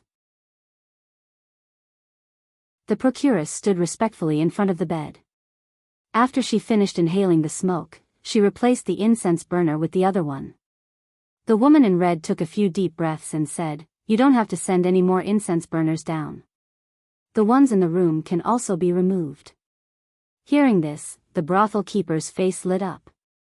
She asked, "Madam, are you finally going to be promoted?" The woman in red exhaled and said, "It's too late." The procuress was surprised. "How can it be too late?" The woman in red said, "In 3 days, His Highness will summon all the ghost generals. According to the news I received, a month ago, the green-faced ghost was killed by someone. There are only 17 ghost generals left. Without him, I'm the last of the ghost generals. If I can't advance to the spirit realm in 3 days, I will become His Highness' sacrifice." The procuress hurriedly asked, "What does Madam plan to do?" The woman in red got out of bed and said, "Fortunately, I'm only 1 step away from the spirit realm. As long as I absorb the yang souls of all the men in this building, I can immediately advance." The procuress was worried, "But if Madam does this, I'm afraid you won't be able to hide it for long. The Yamen will soon know." The woman in red said, "These heartless men who only think with their lower bodies deserve to die. After I absorb them, I will leave here. You all should also run for your lives." On the bed in a room on the 2nd floor of Spring Wind Pavilion, Li Mu suddenly opened his eyes. The woman who was massaging his legs was surprised. "Young master, did I hurt you?" Li Mu said, "It's none of your business. You can leave first. I want to sleep alone." The two of them stood up and silently left the room. The moment the door closed, Li Mu got up from the bed and crushed a communication jade token without hesitation. After his investigation and the information collected by the Yamen over the past few years about Chu Jiang of Gojoseon and the 18 ghost generals, he found that the one who was hiding in Spring Wind Pavilion and absorbing the yang energy of the brothel guests was an evil ghost called Lustful Man, under Chu Jiang of Gojoseon. The one Li Mu killed was called Green-Faced Ghost. Lustful Man and Green-Faced Ghost were ranked very low among the 18 ghost generals. Li Mu thought that Lustful Man would be obedient and slowly absorb the yang energy. He didn't expect that he would kill Green-Faced Ghost and force Lustful Man into a desperate situation. 3 days later, Chu Jiang of Gojoseon would summon the ghost generals. At that time, Lustful Man would have to die again if he couldn't advance to the soul realm. Therefore, she was prepared to risk everything and use the brothel guests in exchange for a chance to advance. This brothel was under her control. Even if the guests died in the brothel, they would be discovered at least at night or even the next day. It would take time for the jade token to send a message and for reinforcements to arrive. During this time, Lustful Man would have absorbed many people. Li Mu didn't have time to hesitate. He pushed the door open and went downstairs. He walked down the stairs and saw a woman in red walking out of the backyard with the procuress. The woman in red had an ordinary face. She looked like an ordinary woman, but Li Mu felt that she was very dangerous. Li Mu's mind raced. In the next moment, he walked in front of the procuress and said, "I've been here so many times. Today, I don't want to listen to music. I want to eat meat." The procuress naturally knew what it meant to eat meat. She smiled and said, "Young master, who do you like? I'll arrange it for you." Li Mu pointed at the woman in red and said, "I want her." The procuress's expression changed and she laughed dryly. This won't do." Li Mu threw over an ingot of silver and said, "Why not? Do you have money that you don't want to earn here?" The old woman was about to speak when the woman in red took the silver and said with a smile, "As long as you don't mind me being old, I'm willing to accompany you for a while." The procuress's lips moved, but she didn't dare to say anything. Li Mu smiled at the woman in red and said, "Let's go." Seeing the two of them go up the stairs one after another, the procuress shook her head and said, "He's so handsome." "What a pity," she sighed and said to a woman beside her, "Let everyone stand outside. Today, we'll attract more guests." On the 2nd floor, Li Mu led the woman in red in and turned to close the door. In order to prevent this female ghost from killing others, he could only take the risk. However, wealth came from danger. This female ghost wanted to suck Li Mu's yang qi, and Li Mu also wanted to suck her lust. That green snake made Li Mu want to eat it. He had long wanted to find a more powerful demon ghost to harvest. This woman was only 1 step away from the soul realm. If he sucked her lust, and coupled with the gains from Li Mu's brothel during this period of time, it should be enough for him to condense the 7th soul. In this way, among the 7 souls, He only lacked the fifth soul. Fei Du, the woman in red, walked to the bed and leaned against it. She said, "Young master, you have to take pity on me." Li Mu walked to the bed and pretended to untie his belt. The woman in red sucked gently, and the yang qi in Li Mu's body dissipated and was sucked into her body. She coveted Li Mu's yang qi, so she would definitely have desire for Li Mu. Li Mu took a deep breath. The strong power of lust made him intoxicated. In order to make her more lust, Li Mu controlled the yang qi and poured it out of his body. He had already refined the 5 souls and had a pure yang body. The yang qi in his body was very abundant. This loss was nothing. The woman in red had a strange look in her eyes. The yang qi of the person in front of her was completely different from the yang qi of those men. Not only was it endless, but it also played a far better role in her cultivation than ordinary men. A greedy look appeared on her face as she increased the speed of her absorption. Li Mu's belt was still not untied. The speed of his absorption increased as well. Suddenly, a suspicious look appeared on the woman in red's face. After absorbing so much yang qi, not only did she not feel excited, she even felt a little weak. Li Mu had absorbed enough of the lust. Seeing that the ghost was suspicious, he raised his hand without hesitation and flung out a whip shadow from his sleeve, lashing the woman in red. The woman in red could not dodge at all and was instantly whipped. Sizzle! When the soul-striking whip struck her, a black mark appeared on her body. Wisps of ghostly qi spread out from the mark. "You're a cultivator." The woman in red's face was filled with anger. After coming to her senses, she stabbed her 2 ghostly claws at Li Mu's body. Li Mu was already prepared. As he retreated quickly, he lashed out with his whip again. Another black mark appeared on the woman's hand. Her face was extremely ferocious. She let out an angry roar and no longer bothered with Li Mu. She turned into a cloud of black mist and broke out of the window. She had actually escaped. Li Mu walked to the window and sensed a powerful aura. It was chasing after Lei Feng. Since the county governor had already made his move, Li Mu did not need to chase after her.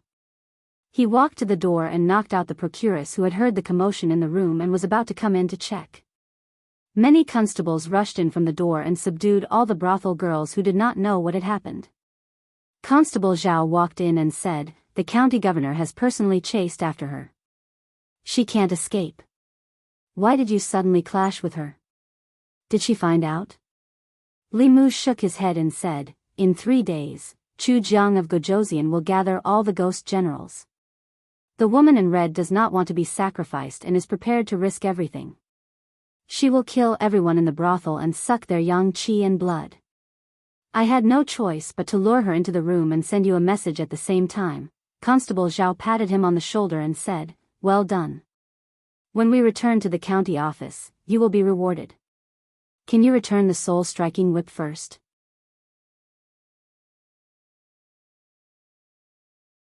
Chapter 148. P.S. In the previous chapter, the name of the female ghost has been changed to Mrs. Chu. Li Mu regretfully handed the soul-beating whip to Constable Zhao. When he felt the lust in his body, his mood became better again. For Mrs. Chu, if she couldn't reach the soul realm in 3 days, she would be sacrificed to Chu Jiang of Gojosian. Therefore, she had an extremely urgent desire to absorb Li Mu's yang qi. This desire between life and death just happened to make Li Mu. He could feel that the lust in his body had been perfected and he could condense his soul at any time. In Spring Wind Pavilion, the 2 women, Xiao Xiao and Rong Rong, looked at Li Mu angrily. They gritted their teeth and said, "It's you who harmed Mrs. Chu." Li Mu had called them out the most in the past half-month, so he was the most familiar with them. He sighed and said, "I'm sorry, I'm a constable."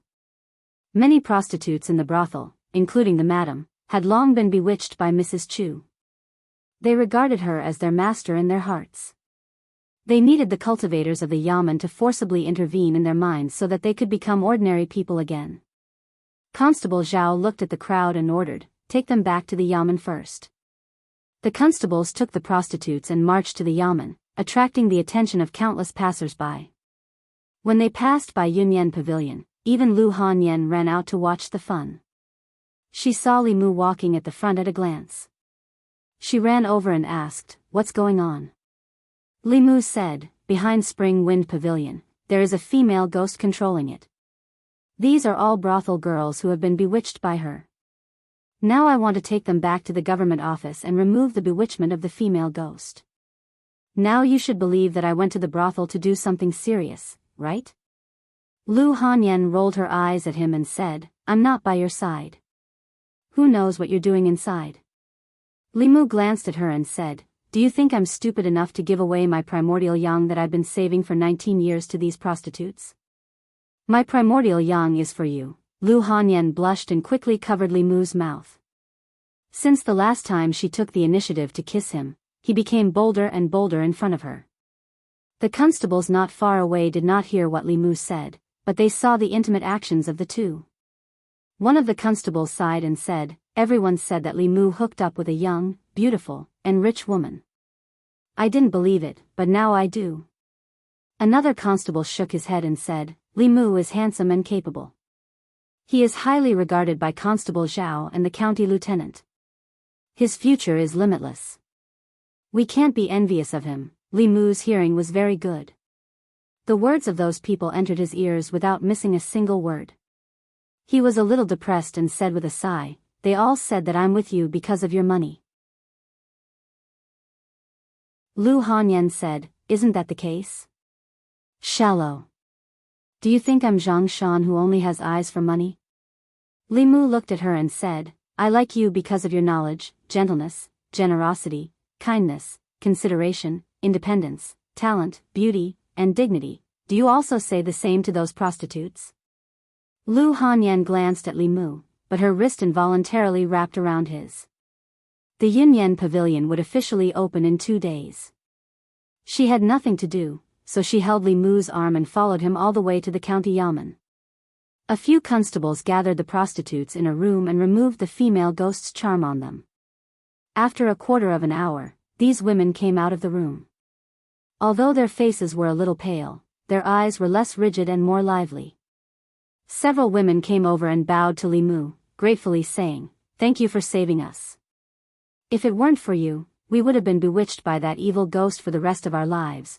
Li Mu waved his hand and said, "I'm a constable. This is what I should do." The brothel keeper of Spring Wind Pavilion was even more excited. She ran over and said to Li Mu, "If it weren't for you, our Spring Wind Pavilion would be finished. If you come to Spring Wind Pavilion in the future, you can order whoever you want. I promise you that I won't charge you a single cent." Li Mu was a little emotional. He never thought that one day he would be treated like Li Si in a brothel. Then he felt the temperature around him drop, and a chill rose from his heart. He said with a straight face, "There's no need for that." The brothel keeper thought Li Mu didn't believe her, so she quickly said, "You can come over today. I'll let your favorite Xiao Xiao and Rong Rong serve you together." "Xiao Xiao, Rong Rong, why aren't you coming over?" Constable Zhao looked at the two women coming over and said to Li Mu meaningfully, "One is cold and proud, and the other is beautiful beyond compare. You really know how to choose." Lu Hanyan looked at Li Mu with a smile and asked, "So that's what you like? Between Xiao Xiao and Rong Rong, who do you like more?" This was a question of death with only one correct answer. Xiao Xiao had a proud figure, while Rong Rong was cold and arrogant. If Li Mu dared to say that he preferred the cold and arrogant one, he would have to sleep alone tonight. He cleared his throat and was about to speak when the brothel keeper spoke first. "I think His Excellency likes Rong Rong more. The first time he came, he took a fancy to Rong Rong at first sight." Lu Hanyan looked at Li Mu and said, "I'll go back first." Constable Zhao didn't understand. Li Si patted Li Mu's shoulder and said, "The devil is hidden in the details. You deserve it." When the brothel girls left the yamen, they looked at Li Mu reluctantly and said, "His Excellency, we'll wait for you at Spring Wind Pavilion." Li Mu could somewhat understand how Li Si felt before, but he didn't want this feeling. Just as he was about to chase after Lu Hanyan, a figure came from outside. Commandant Shen walked into the yamen, holding a thick iron chain in one hand. On the other end of the iron chain was a woman with disheveled hair. Li Mu looked carefully and recognized that she was Madame Chu. However, at this time, she was in a very sorry state. Her clothes were tattered and her hair was disheveled. Even her originally solid body was much more illusory. The iron chain passed through her shoulder blade, making it impossible for her to turn into a soul and break free. Commandant Shen looked at her indifferently and asked, "Speak, what is Chu Jiang of Gojoseon's plot to come to the North County?" Madame Chu stared at him fiercely and didn't say a word. A smile appeared on Commandant Shen's face and he said coldly, "You won't speak, right?" Li Mu walked out of the Yaman's courtyard and could still hear Madame Chu's miserable screams. He didn't expect that Commandant Shen, a gentle person, could be so cruel. Even Li Mu couldn't stand the way he forced Madame Chu to speak and could only temporarily avoid him. Constable Zhao followed him out and sighed. Commandant Shen's parents and wife were all killed by Chu Jiang of Gojoseon.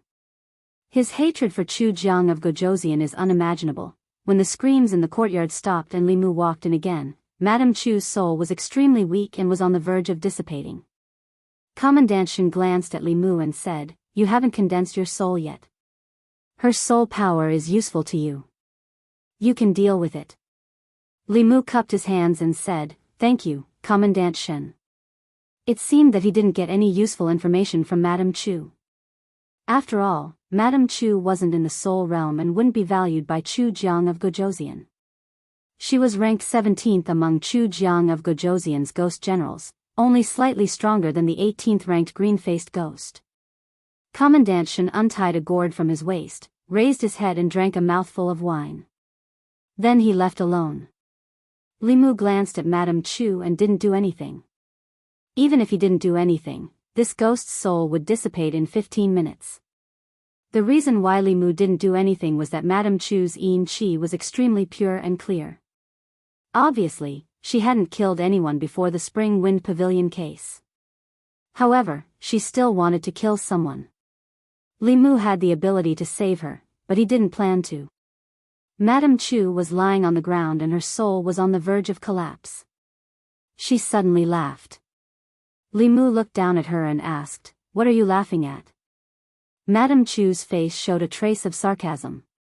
She said, "I'm laughing at the ways of the world. Good people don't get good rewards while evil people sit firmly in the high court. You so-called government officials who make decisions for the people are just a group of people who bully the weak and fear the strong." Li Mu sneered and said, "You suck people's yang qi and want to kill them. What kind of good is that?" Madame Chu's soul had dissipated to the extreme. She didn't answer Li Mu and used the last of her strength to shout, "Cui Ming, you'll die a horrible death." She closed her eyes and her soul was about to dissipate. The next moment, a golden light entered her body and made her soul more solid. Li Mu looked down at her and asked, "Who did you just say?"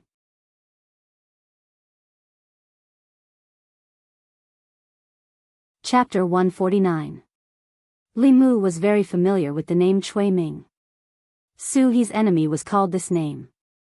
Although she did not tell Li Mu guessed that Cui Ming must have something to do with Su He's death 20 years ago. Madame Chu had already accepted her fate. She closed her eyes and said, "If you want to kill me, then kill me. Give me a quick death." Li Mu asked, "The Cui Ming you're talking about, is it Cui Ming, the magistrate of Yangqiu County 20 years ago?" Madame Chu's eyes suddenly opened. She said sternly, "You know him too. Who is he to you?" Li Mu said calmly, "Enemy."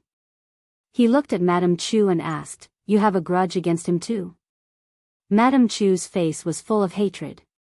She gritted her teeth and said, "A great grudge. I want to cut him into pieces and eat him alive." Li Mu stood up and said, "Tell me. If what you say is true, I can spare your life." Madame Chu struggled to sit up and said, "He used to be my fiancé. My family used all their power to help him condense his primordial spirit. That was how he became the magistrate of Yangqiu County. However, he killed me and threw away my body not long after he became the magistrate. He wiped out my entire family and married the daughter of the magistrate of Zhejiang, so his experience was very similar to Madame Chu's." According to Li Mu's guess, Suhi's death might be because of Madame Chu, and Madame Chu's death was because of the daughter of the magistrate of Zhejiang. Cui Ming's actions were similar to Zhao Yong's, but worse than Zhao Yong's. Madame Chu laughed bitterly and said, I was fortunate to be able to survive in this world as a soul. During these past 20 years, I cultivated bitterly and didn't hesitate to join the ranks of King Chu Jiang, all for the sake of being able to take revenge one day. Unfortunately, I don't even know where he is before I die. He's in Zhong County. Leaning against the wall, Commandery Captain Shen took a sip of wine from the gourd and said, Cui Ming, the husband of the daughter of the county chief of Zhejiang Commandery. 12 years ago, he exposed the collusion of the county chief of Zhejiang Commandery with the demon sect and was promoted by the late emperor. Later, he met Princess Yunyang and became her husband. 3 years ago, he was promoted to assistant minister of the West Platform. Ha, ha ha. Mrs. Chu chuckled pitifully. Back then, he used the excuse of colluding with heretical cultivation to wipe out the entire Chu clan. The Zhejiang county chief invited the wolf into the house, so this day should have come. Karma, karma. Li Mu felt a chill in his heart when he heard this. Cui Ming had been promoted by stepping on the corpses of his wife's family. How could such a disloyal and heartless person enter the center of power of the imperial court? It was no wonder that Madame Chu sighed with regret before her death. Li Mu looked at Commandant Shen and asked, Your Excellency, what should we do with her? Commandery Captain Shen said, I have already handed her over to you. You can decide whether to kill or keep her. Li Mu actually did not know how to deal with her. Madame Chu did not kill anyone and did not cause any serious consequences. According to the law, she did not deserve to be killed. However, she had bewitched the people and sucked their yang qi. He could not let her go just like that. Madame Chu looked at Bai, who was hanging from Li Mu's waist. Determination suddenly appeared in her eyes. She said, If Cui Ming doesn't die, I won't be able to rest in peace. I am willing to become the spirit of your sword and serve you. Spirit bodies and soul bodies could be attached to magic treasures to increase their power. Some high-level cultivators would capture the souls of powerful demons and ghosts and forcibly refine them into magic treasures to increase their power. Li Mu had never thought of doing this before. After all, no one was willing to be refined into a magic treasure.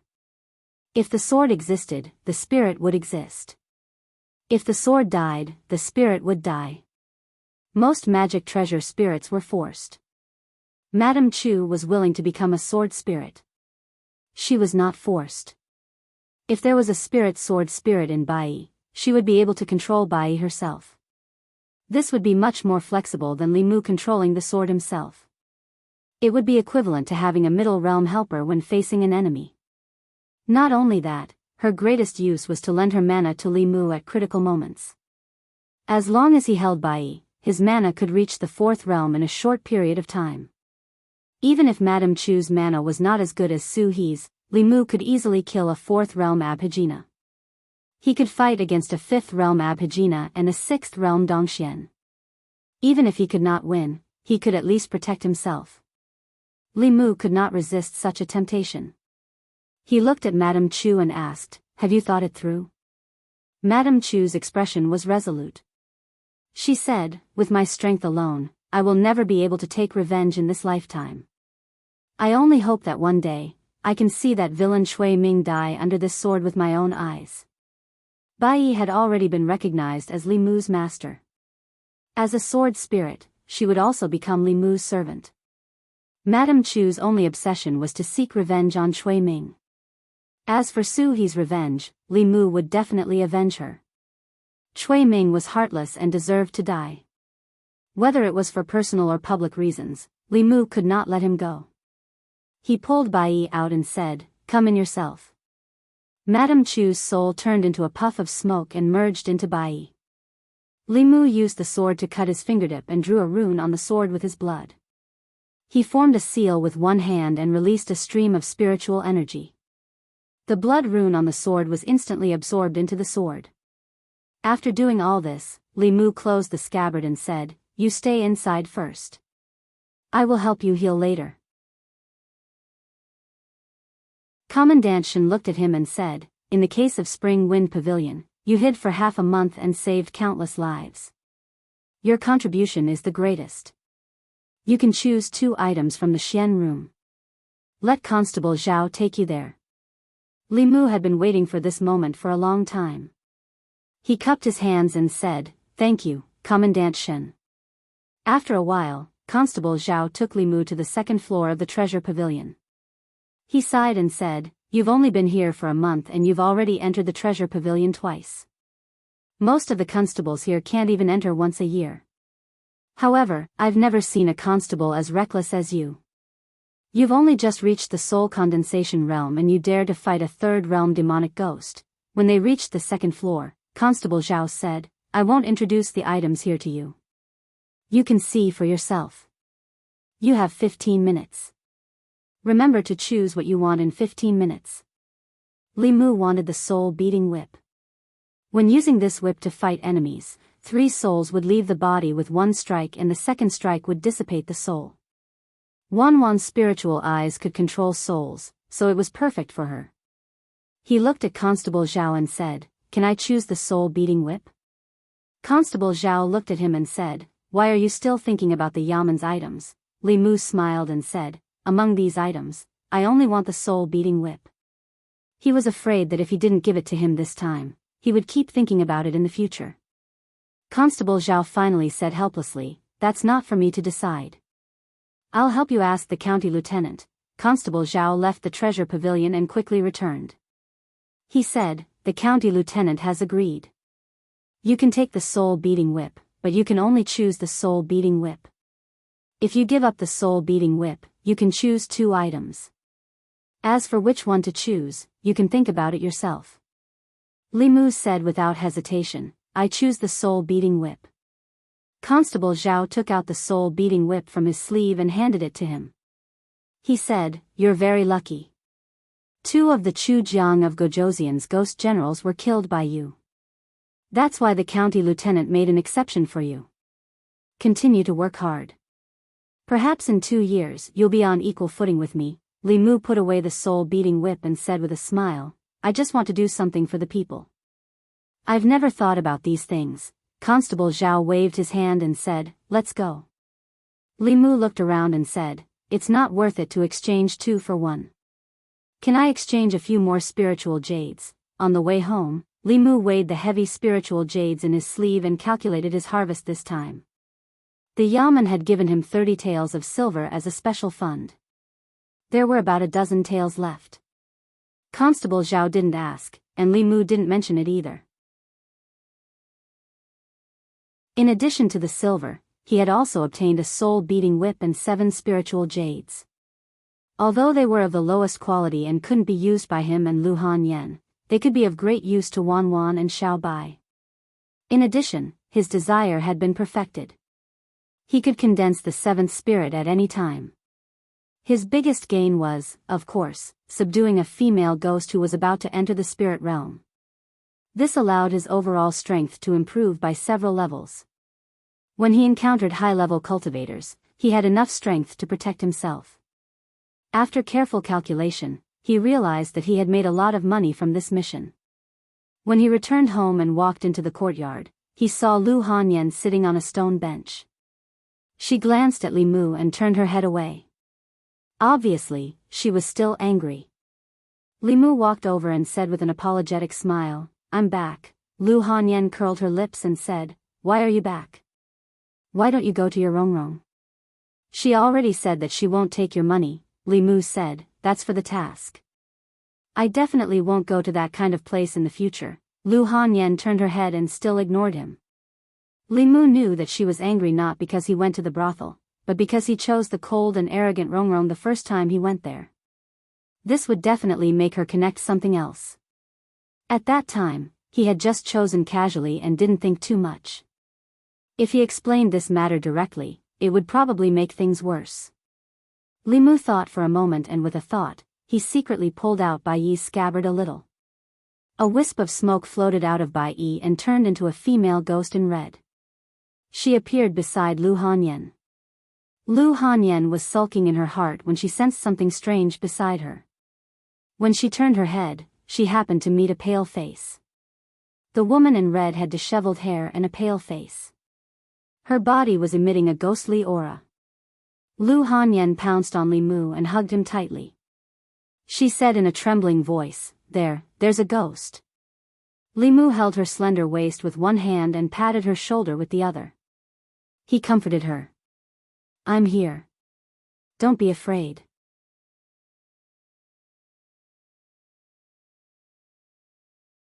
Chapter 150. Li Mu hugged Lu Hanyan and comforted her, don't be afraid. She's the sword spirit I just accepted.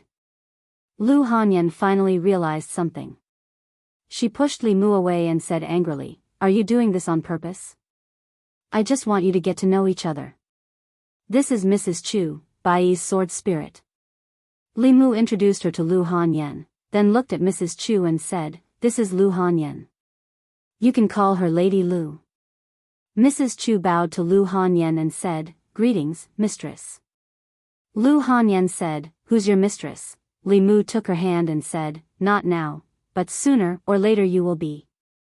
He took out a piece of spiritual jade from his sleeve and handed it to her, saying, this is for you. Lu Hanyan's attention was temporarily diverted. She asked, what is this? Li Mu said, it's a spiritual jade. It contains spiritual power and can be directly guided out for cultivation. Take it first. There are a few more pieces. I'll give them to Wan Wan and Xiao Bai. Li Mu put Mrs. Chu back into the sword and left with an excuse from Lu Hanyan. He wiped the cold sweat from his forehead and let out a long breath. Li Si was right. The devil was often hidden in the details. He still had a lot to learn from Li Si. If he had the chance to go to a brothel next time, he would definitely choose the sexy and beautiful first. He gave the soul-striking whip to Wan Wan. Seeing the cute girl holding the whip, Li Mu felt that something was wrong. It seemed that Lu Hanyan was more suitable. However, he thought that if he gave the soul-striking whip to Lu Hanyan, she would probably have more chances to whip him in the future. It was safer to give it to Wan Wan. After all, although Lu Hanyan had many advantages, she could never compare with Wan Wan in terms of being well-behaved, obedient, and not being jealous. Of the 7 spirit jades, 1 was given to Lu Hanyan to taste, 3 were given to Wan Wan, and 3 were given to Little White. Li Mu and Lu Hanyan both had physiques that could easily absorb spiritual energy, and they were also dual cultivating every night. In fact, there wasn't much of a difference whether they had spiritual jades or not. For Xiao Bai and Wan Wan, the spiritual energy contained in a spiritual jade was at least equivalent to a month of their cultivation. Wan Wan was more playful. Every day, she would think more about what to eat in the morning, what to eat in the afternoon, what to eat in the evening, and what to eat in the middle of the night when she was hungry. Xiao Bai was very hard-working in her cultivation. Every day after dinner, she would stay in Li Mu's room for a while until Lu Hanyan came over before leaving. For the rest of the time, she would cultivate in her small room. Her entire clan had died tragically at the hands of human cultivators. For a heavenly fox, this was a blood feud that she had to avenge. Li Mu had asked her who the cultivator who killed her clan was, but Xiao Bai couldn't say. Before the old fox died, she had only projected the appearance of the cultivator in her mind. After leaving Xiao Bai's room and walking past Lu Hanyan's room, Li Mu walked in and couldn't help but ask, why didn't you ask me more about Mrs. Chu? With Lu Hanyan's personality, she would be jealous of anyone. She shouldn't be so calm. Lu Hanyan rolled her eyes at him and said, I trust you. Li Mu was somewhat touched. Lu Hanyan still understood him. Although he admitted that sometimes he wanted all of them, he wouldn't be tempted by just any female ghost or female demon. Whether it was in terms of appearance or strength, Mrs. Chu was far inferior to Su He. Su He's cultivation was profound. She looked only 2 or 3 years older than Lu Hanyan. Mrs. Chu was old enough to be Lu Hanyan's mother. He returned to his room, pulled out the bai scabbard, and let Mrs. Chu out again. Her foundation had been damaged by Commandery Officer Shen, and her soul had almost dissipated. Although Li Mu had protected her at the critical moment, he had only prevented her from dissipating. Her soul was still very weak. Li Mu recited the Heart Sutra, and a ball of golden light enveloped Mrs. Chu. After 15 minutes, the golden light dissipated. When she reappeared, her body was still very condensed. When Li Mu healed the white snake, the mana in his body was still very weak. The current him was no longer the same as before. He could better display the effects of the Heart Sutra. Mrs. Chu's injuries were all healed. Li Mu took out a jade stone and said, "This is some soul power I collected. Refine it as soon as possible and advance to the soul realm." Li Mu had originally planned to use the soul force to condense his own soul, but right now, pushing Madame Chu's cultivation to the middle 3 stages was much more meaningful than condensing his own soul. After careful consideration, Li Mu decided to give this opportunity to her. Mrs. Chu bowed and said, "Thank you, Master." She absorbed all the soul power in the jade stone and sent it into the sword again. Li Mu inserted the scabbard, put Bai aside, and began to refine the desire in his body. Late at night, just after midnight, Li Mu, who was sitting cross-legged on the bed, suddenly opened his eyes. A yellow light appeared on the surface of his body, and then it completely disappeared into his body. Li Mu let out a long sigh of relief. After more than half a year, he had already condensed 6 of the 7 souls that he had lost. He only lacked the 5th soul, non-poison. Out of the 7 emotions, joy, anger, sorrow, fear, love, disgust, and lust, Li Mu had already fulfilled all 6 of them except for love. So far, Li Mu had not even seen it from Lu Hanyan. This way, if his 7 souls were to be perfected, he could only hope to obtain great love.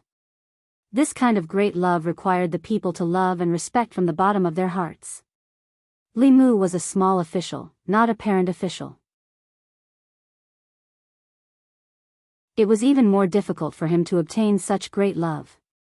However, there was only 1 soul left in the 7 souls. Whether it was condensed or not, it didn't matter much. Mortals could still survive after losing 1 soul. He was a cultivator. The impact of losing 1 soul on his body was minimal. However, Li Mu still yearned for the 7 souls to be complete. Lu Hanyan didn't come over at night. Li Mu was too lazy to cultivate alone. He planned to completely relax and sleep. At this moment, he felt a strong call from Bai's sword. Bai's sword had long been refined by Li Mu and was connected to his mind. Li Mu quickly realized that it was Mrs. Chu, who had turned into a sword spirit, calling him. Li Mu stretched out his hand and Bai's sword flew into his hand. He took out the scabbard. After a burst of fog, Mrs. Chu's figure appeared again. At this moment, there was no longer any ghost chi or resentment on her body. Standing in front of Li Mu, she looked like an ordinary weak woman. Other than Mrs. Chu, the only female ghost that could give Li Mu such a feeling was Su He. This meant that she had officially stepped into the soul realm and become a ghost cultivator in the middle realm. However, Mrs. Chu had just stepped into the middle realm. When Li Mu first met Su He, she had already been in the 4th realm for a long time.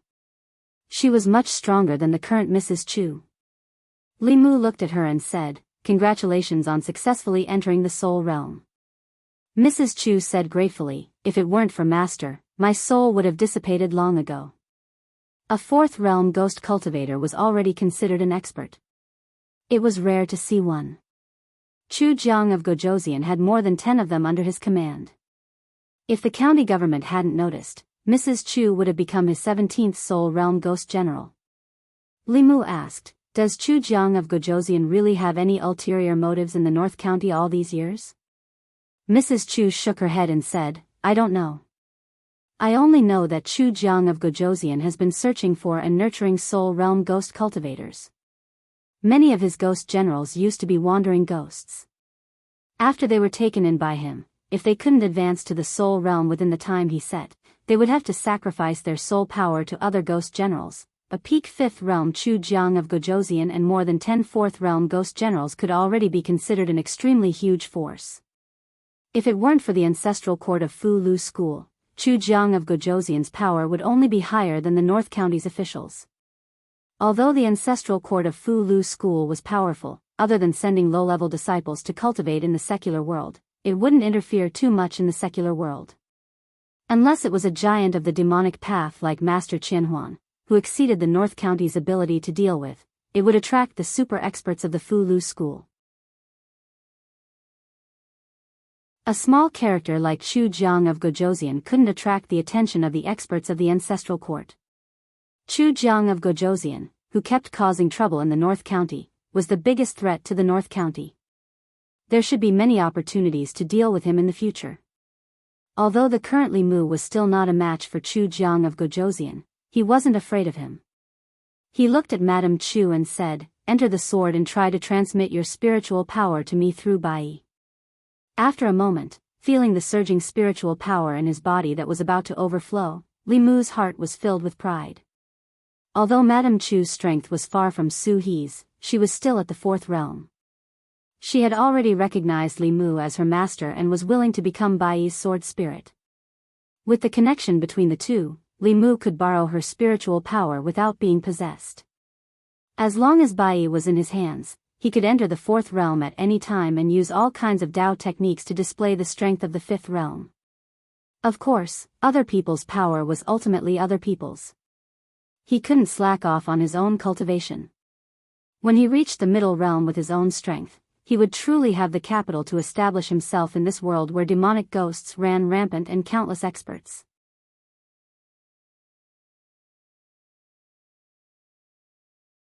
Chapter 151. Li Mu thought that his cultivation speed was already fast enough, but when he saw Li Si again, he found that his 7 souls had all been refined. There was no difficulty in refining the soul and condensing the soul. As long as one had enough courage and soul power, it was not difficult to cross 2 realms in half a month.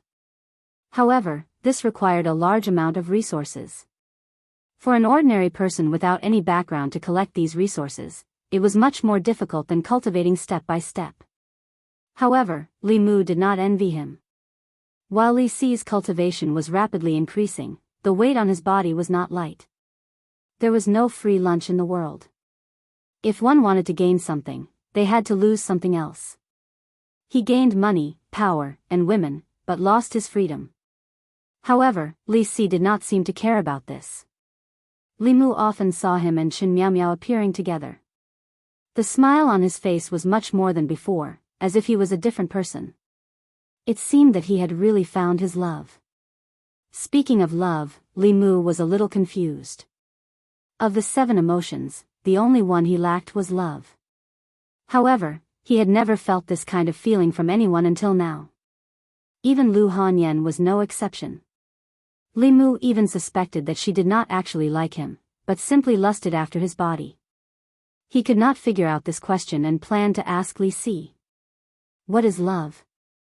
Li Si leaned back in his chair and shook his head at Li Mu.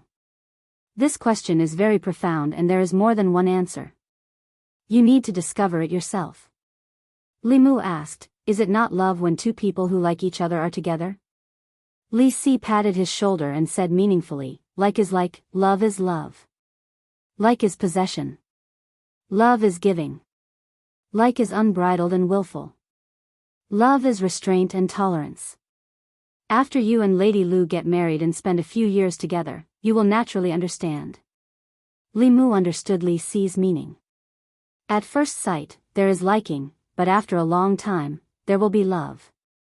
If Lu Hanyan wasn't so beautiful, didn't have such a great figure, wasn't the shopkeeper of the Yunyan Pavilion, didn't have a purine body, and wasn't so multi-talented, Li Mu would still like her. Then, it would be true love. Right now, the relationship between the 2 of them was merely liking each other. Love would only develop after a long period of time. Love wasn't something that could be created overnight. He still needed to cultivate feelings with her. With nothing to do in the Yamen, Li Mu used the excuse of patrolling to go to Yunyan Pavilion. There were only 2 branches of the Yunyan Pavilion in the county city. One was a bookstore, and the other was a tea house where storytelling was the main business. With the help of the Su family, the 2 branches opened smoothly without any obstacles. Although business was temporarily slow, the bookstore would soon become popular with a few best-selling books such as Strange Stories from a Strange Story and Confucius Does Not Speak in Jianghu County. On the other hand, business in the tea house was very average. Without good stories and a storyteller with great storytelling skills, very few people would specially come here to drink tea. Li Mu went to the bookstore first. Zhang Shan told him that Lu Hanyan was in the tea house. Li Mu walked into the tea house and saw that there were only a few guests sitting in the tea house. The storyteller on the stage wasn't in a very good mood. Lu Hanyan sat in a corner, frowning in deep thought. Li Mu walked over and sat beside her. Lu Hanyan instinctively moved to the side. When she turned her head and saw that it was Li Mu, she moved her butt back. The tea house was very quiet. She asked in a small voice, "Why are you here?" Li Mu held her hand and said, "I missed you." Lu Hanyan's face was glowing.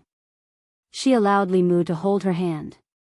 She looked at the storyteller on the stage and said, "Business in the prefecture capital is really difficult. The tea house is losing money every day. Very few of the guests who came to the tea house actually came to drink tea. Most of them came to listen to some novel stories to pass the time." Before the Yunyan Pavilion moved in, the market of the tea houses in the prefecture capital had already been divided up by a few families. It was not easy to snatch a fixed source of customers from them. Li Mu smiled and said, "At the crucial moment, you still have to rely on me, right?" In Jianghu County, if it weren't for Li Mu, the Yunyan Pavilion wouldn't have been so popular. The guests in the tea house were also exchanged for by Li Mu using one unusual story after another, one exciting chapter after another, risking his life. Others thought that he had hooked up with Lu Hanyan, but few people knew that he was the man behind Lu Hanyan. Lu Hanyan gently pinched his waist and said, "You're still making sarcastic remarks. Hurry up and think of a solution. If this goes on, the tea house will close. When that time comes, I won't be able to support you." In the tea house, the few guests were somewhat dispirited. In this newly opened tea house, the taste of the tea was acceptable, but the storyteller's story was dull. Two people finished their tea and directly left. When the others were about to finish their tea and leave, they saw the storyteller on the stage walk down. A waiter carried a screen onto the stage. Not long after, a young voice began to speak from behind the screen. "A water ghost, a young man, an old man who grows grapes, seems a little interesting." The young man's story was quite interesting. A guest had already stood up and was about to leave. After standing and listening for a while, he sat down again and poured a pot of tea. When Li Mu was in Jianghu County, he had already figured out that those who liked to listen to stories, songs, and operas had their own cliques. Good wine fears no dark alley. As long as there were good stories, songs, and operas that were approved by a few guests, the Yunyan Pavilion's reputation would be spread by word of mouth in a few days. It only took 5 days for the tea house branches in the county city to fill up more than half of the seats during the peak period from the number of guests that could be counted with one hand. On this day, the tea house was even more crowded. Because the storyteller had told a story in the past 2 days, and it had reached the most exciting part. After everyone was seated, the young storyteller behind the screen began slowly. Last time, Zhang Luer failed to get Granny Kai to betroth Daoist to him, so he put poison in the soup and intended to kill Granny Kai. As a result, her father was poisoned to death by mistake. Instead, Zhang Luer falsely accused Daoist. That muddle-headed county magistrate accepted Zhang Luer's bribe and turned the case into an unjust one. He intended to execute Daoist. This play, Daoist's injustice, tugged at the heartstrings of many guests. As people at the bottom of society, they could empathize with Daoist's experience. They also urgently hoped that someone could uphold justice for her and punish evil. Those who do good suffer poverty and have a shorter life, while those who do evil enjoy wealth and have a longer life. Heaven and earth, you are afraid of the strong and bully the weak, but it turns out that you are pushing the boat with the current. Heaven and earth, you can't tell good from bad. Heaven and earth, you are wrong to judge the virtuous and foolish. Before Daoist died, she made 3 vows: blood staining the white cloth, heavy snow falling from the sky, and drought for 3 years. Her cry of grief and indignation moved heaven. Suddenly, the sky above the execution ground was covered with dark clouds, and the sky darkened. The scorching sun in June disappeared, and snowflakes fell from the sky. Frightened, the county magistrate ordered the executioners to carry out the execution immediately. Wherever the saber passed, the head fell to the ground. Daoist's hot blood sprayed directly onto the white cloth hanging high in the air, and not a single drop fell to the ground. For the next 3 years, there was no rain in Shenyang. When Limu walked out from the backstage, the guests sitting below the stage were still sitting there in a daze. None of them left. This time, he did not suddenly stop at the most exciting part of the story. The spirit of the concealed arrow had been condensed, and the anger of these people did not have as much effect on him as before. Limu stood at the entrance of the tea house, and did not go out because it was raining outside. When he was telling the story on the stage, there was a sudden burst of thunder outside, and it started to rain heavily. At this moment, the rain was much lighter. Under the eaves of the shops on the street, there were pedestrians taking shelter from the rain. There were also passers-by who did not have time to escape, and were completely drenched, cursing as they walked on the street. In the corner of the roof of the tea house, there were 2 figures curled up. One was a skinny old man, and the other was a 17 or 18-year-old girl. Both of them were dressed in rags, and the girl was holding a broken bowl in her hand. They should be beggars who were temporarily taking shelter from the rain. It seemed that they disliked them for being too dirty, and the passers-by who were taking shelter from the rain were not willing to get too close to them. Limu took out a piece of broken silver and put it in the bowl. The 2 hurriedly thanked him. 2 days ago, the weather had turned cold, and the 2 were drenched in the rain. Limu saw them curled up in the corner, shivering.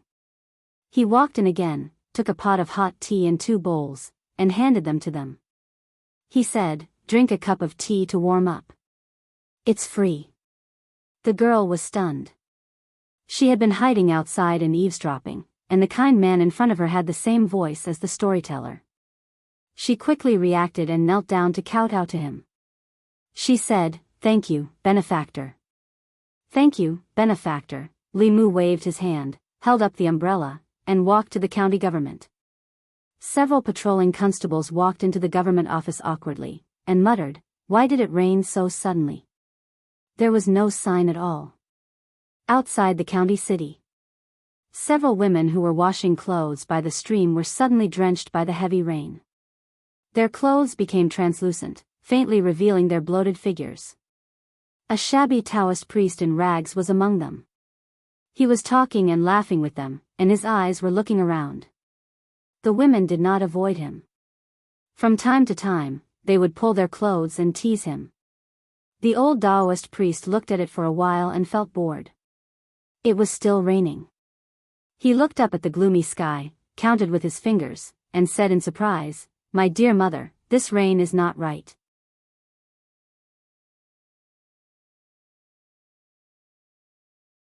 Chapter 152. It shouldn't be raining today. This rain actually contains the power of heaven and earth. Who caused it? Damn it, this North County is really full of crouching tigers and hidden dragons. Looks like I'll have to stay here for a few more days to observe. Lao Dao pinched the sky and muttered to himself. A woman said, "Old pervert, what are you muttering about?" Lao Dao collected his thoughts and smiled. "Are you going to buy the talisman I mentioned just now? It's very effective. Everyone who's used it says it's good." Limu walked into the county office. Not long after, Constable Zhao came to the office. "There's something wrong with this rain." He wiped the rainwater off his face and said, "The county governor said that it shouldn't be raining these few days. Something must have happened." Limu asked suspiciously, "What kind of matter can affect the heavens and rain?" Constable Zhao said, "There are many. Cultivators who condense their spirits can summon the wind and fog. Cultivators who condense their spirits can even pray for the sun and rain. Every time a new Dao technique or abhijna is born, there will be a heavenly vision." Limu was shocked. Only then did he realize a problem. The heaven and earth of this world was not the sky and earth that he saw. A cultivator's Dao oath was made to heaven and earth. If they violated it, they would be punished by heaven. In other words, heaven was watching what people did. Just now, he used Daoist's story to scold the heaven and earth for bullying the weak and fearing the strong. It couldn't be that this rain was because of this, right? The more he thought about it, the more he felt that it was possible. It seemed that the time when the rain was the heaviest was when he talked about Daoist's vow. Li Mu immediately made up his mind. That line had to be changed. It was enough to scold the corrupt officials. It was best not to involve heaven and earth in everything. If heaven was unhappy with him and struck down lightning, it would be too late for him to regret. Fortunately, the rain didn't last long. Within a quarter of an hour after Li Mu returned to the county yamen, the sky cleared up again. The sky was blue and there wasn't even a cloud in sight. If it weren't for the wet puddles on the ground, no one would have thought that it had just rained. When Constable Zhao left the watchroom, he instructed Li Mu, "You stay here and don't leave the yamen. In a while, everyone will follow the county governor to pay respects to the national temple." Every county in the Great Zhou dynasty had a state temple. Li Mu had been to Yangqiu County once, but the state temple in Yangqiu County could not be compared to the one in the county capital. This was a large hall that occupied a large area. Although it only had one floor, it was at least 30 feet tall. The first thing that came into sight when they walked into the national temple were 3 towering statues. The moment they stepped into the national temple, they would have the urge to kneel down and worship them. There were hundreds of prayer mats in the hall, and the people of the North County were kneeling on them. The people lined up and walked in from the entrance. After paying their respects, they walked out from the exit. Li Mu noticed that almost 90% of the people would produce a bit of psychokinesis in their bodies when they paid their respects to the 3 statues. The psychokinesis would be absorbed by the 3 statues. The national temple was similar to temples and Taoist temples. As long as people paid their respects sincerely, psychokinesis would be produced. Those who didn't produce psychokinesis would definitely be dissatisfied with the imperial court or the local government. This was unavoidable. Even the national temple couldn't force the people to worship it. To a certain extent, the proportion of people who produced psychokinesis represented the people's sentiment in the imperial court. When the people of an area paid their respects to the national temple, the proportion of people who produced psychokinesis was an important indicator to assess the achievements of the local officials. If the law and order of a place was good and the people lived and worked in peace, they would naturally have confidence in the imperial court. However, if the local officials were merciless and treated the people badly, causing them to complain and living in poverty, they wouldn't produce much psychokinesis. The people of the county government paid their respects to the national temple firstly to pay their respects and secondly to observe the people's sentiment. From the situation at the scene, only a small number of people didn't produce psychokinesis. This also meant that the people trusted the North County government very much. Li Mu looked at the 3 statues in the hall and asked, "Who are these 3 people?" Constable Zhao looked at him and asked, "Have you never been here before?" Li Mu shook his head. "No." Constable Zhao said in surprise, "Even if you haven't been here before, you should have seen the portraits of Emperor Taizu, Wuzong, and Emperor Wen, right?" After Constable Zhao's reminder, Li Mu finally found information about the 3 statues in his mind. Emperor Taizu was the founding emperor of the Great Zhou dynasty. He conquered the territory of the Great Zhou dynasty and divided it into 36 counties. During Emperor Wuzong's reign, he used iron and blood to sweep away the turmoil in the country and intimidate the neighboring countries so that they didn't dare to invade. After Wuzong's reign, the power of the Great Zhou dynasty grew rapidly and deterred everyone. The last Emperor Wen, who ruled for 50 years, worked hard to govern the country. He purged the imperial court, and the people of the 36 counties of the Great Zhou dynasty were at peace. His famous rule of Emperor Wen had been influential to this day. These 3 were all emperors with outstanding contributions in the history of the Great Zhou dynasty. They were qualified to have their statues erected in the national temple and receive the worship of the people of the Great Zhou dynasty. A constable looked at the statues of the three emperors and couldn't help but feel admiration. Then, a trace of unwillingness appeared on his face and he said in a low voice, Emperor Taizu, Wu Zong, Emperor Wen, what kind of heroes are they? The Shao dynasty has lasted for hundreds of years, but in the end, it was stolen by a woman with a different surname. Shut up. Constable Zhao slapped him hard on the head and said, You dare to say anything? If you want to die, don't drag us down with you. Li Mu raised his head and looked at the statues of the three emperors. He didn't feel anything special in his heart. The current empress was the first empress since the establishment of the Great Zhou dynasty. In the hearts of the people of the Great Zhou dynasty, this was tantamount to going against the moral principles. It was still unacceptable to them. However, to Li Mu, it was not unprecedented for a woman to be an empress. It was also not something that was unacceptable. He followed the prefectural governor and paid his respects to the statues of the three emperors in a not-so-sincere manner. After returning to the yamen, he learned about the new task from Constable Zhao. In the process of paying their respects to the national temple, the people in a certain area did not have any psychokinesis. After investigating, the yamen found that these people were all from Yang County. They learned from these people that a plague had broken out in a few villages in Yang County. However, the Yang County government did nothing and allowed the plague to spread, causing the people of Yang County to panic. Yang County and Yu County happened to be the two counties that Constable Zhao was in charge of. Early the next morning, he would bring a few people to Yang County to investigate the situation. Li Mu would also go with them. Although Yang County was not far from the prefectural capital, considering that it would take time to complete the task, they might not be able to make it back by tomorrow night. During dinner, Li Mu told Yu Hanyan about the business trip tomorrow. After dinner, she helped Li Mu pack a small bag and said, I don't know how long it will take for you to come back. I've packed 2 sets of clothes for you to change into. When the time comes, just bring back the dirty clothes you changed into. Be careful outside. Li Mu was not worried about his own safety at all. With Bai Yi in hand, unless King Chujiang personally came, normal demonic ghosts and heretical cultivation would not pose much of a threat to him. However, he was still worried about them. Although he had already taught Yu Hanyan the thunder technique and weapon manipulation, she lacked experience in fighting enemies. If she encountered danger, she might not be able to use her full strength. However, nothing should happen in the prefectural capital. Li Mu had already instructed Li Si to keep an eye on them. He also told Little White to stay in her room and not run around. She was now at the crucial moment of her transformation. The demonic qi in her body was chaotic. Li Mu had pasted aura concealment talismans outside her room.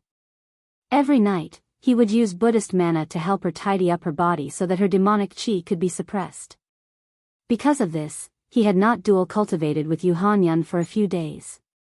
In the morning, Li Mu opened his eyes and sat up in bed. Yesterday, he had helped Little White suppress her demonic qi until late at night. His mana was almost exhausted. He did not cultivate but went straight to bed with his clothes on. Li Mu was about to get out of bed when his right hand accidentally touched a smooth body. Li Mu's first thought was that Yu Hanyan had done something to him while he was asleep last night. However, when he looked down, he realized that his clothes were still intact. It was exactly the same as before he went to bed last night. He slowly turned his head and saw an unfamiliar girl lying on his bed without a stitch of clothing. The girl was about 18 or 19 years old. She had a head of black hair and a beautiful face. Even with her eyes closed, her entire body was filled with charm. Li Mu sat on the bed and his mind went blank. Why aren't you up yet? Don't you still have to go to Yang County? Yu Hanyan walked to the door and opened it with her mana. When she saw the scene on the bed, she was stunned.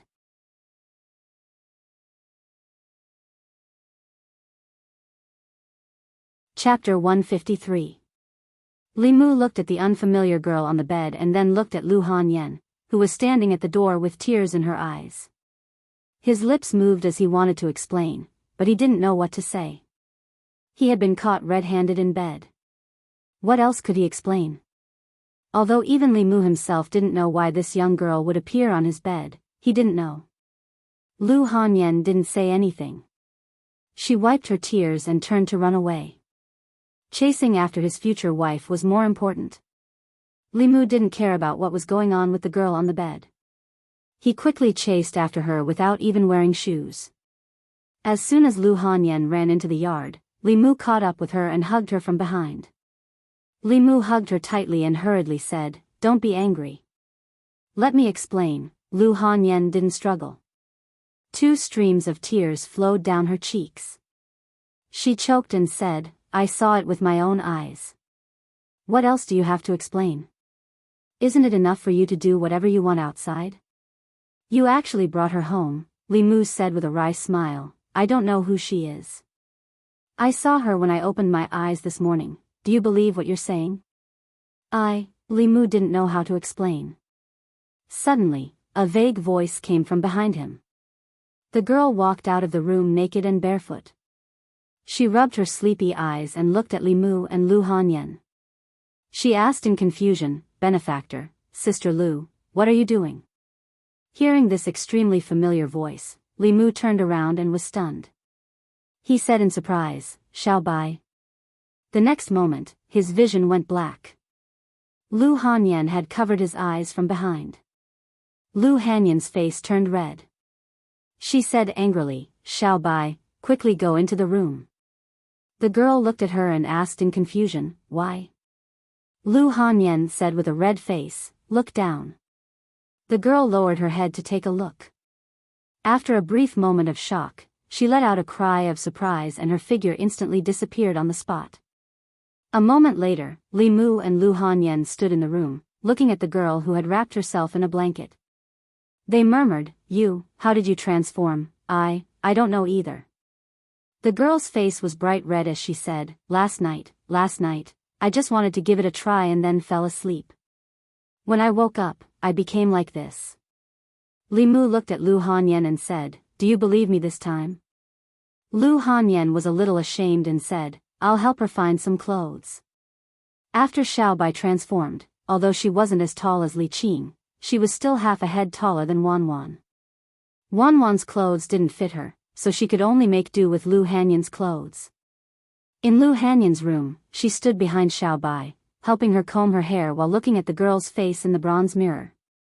Even though she was very confident in her appearance, when she saw the girl in front of her, she couldn't help but feel ashamed. The girl in front of her was really the most beautiful girl she had ever seen.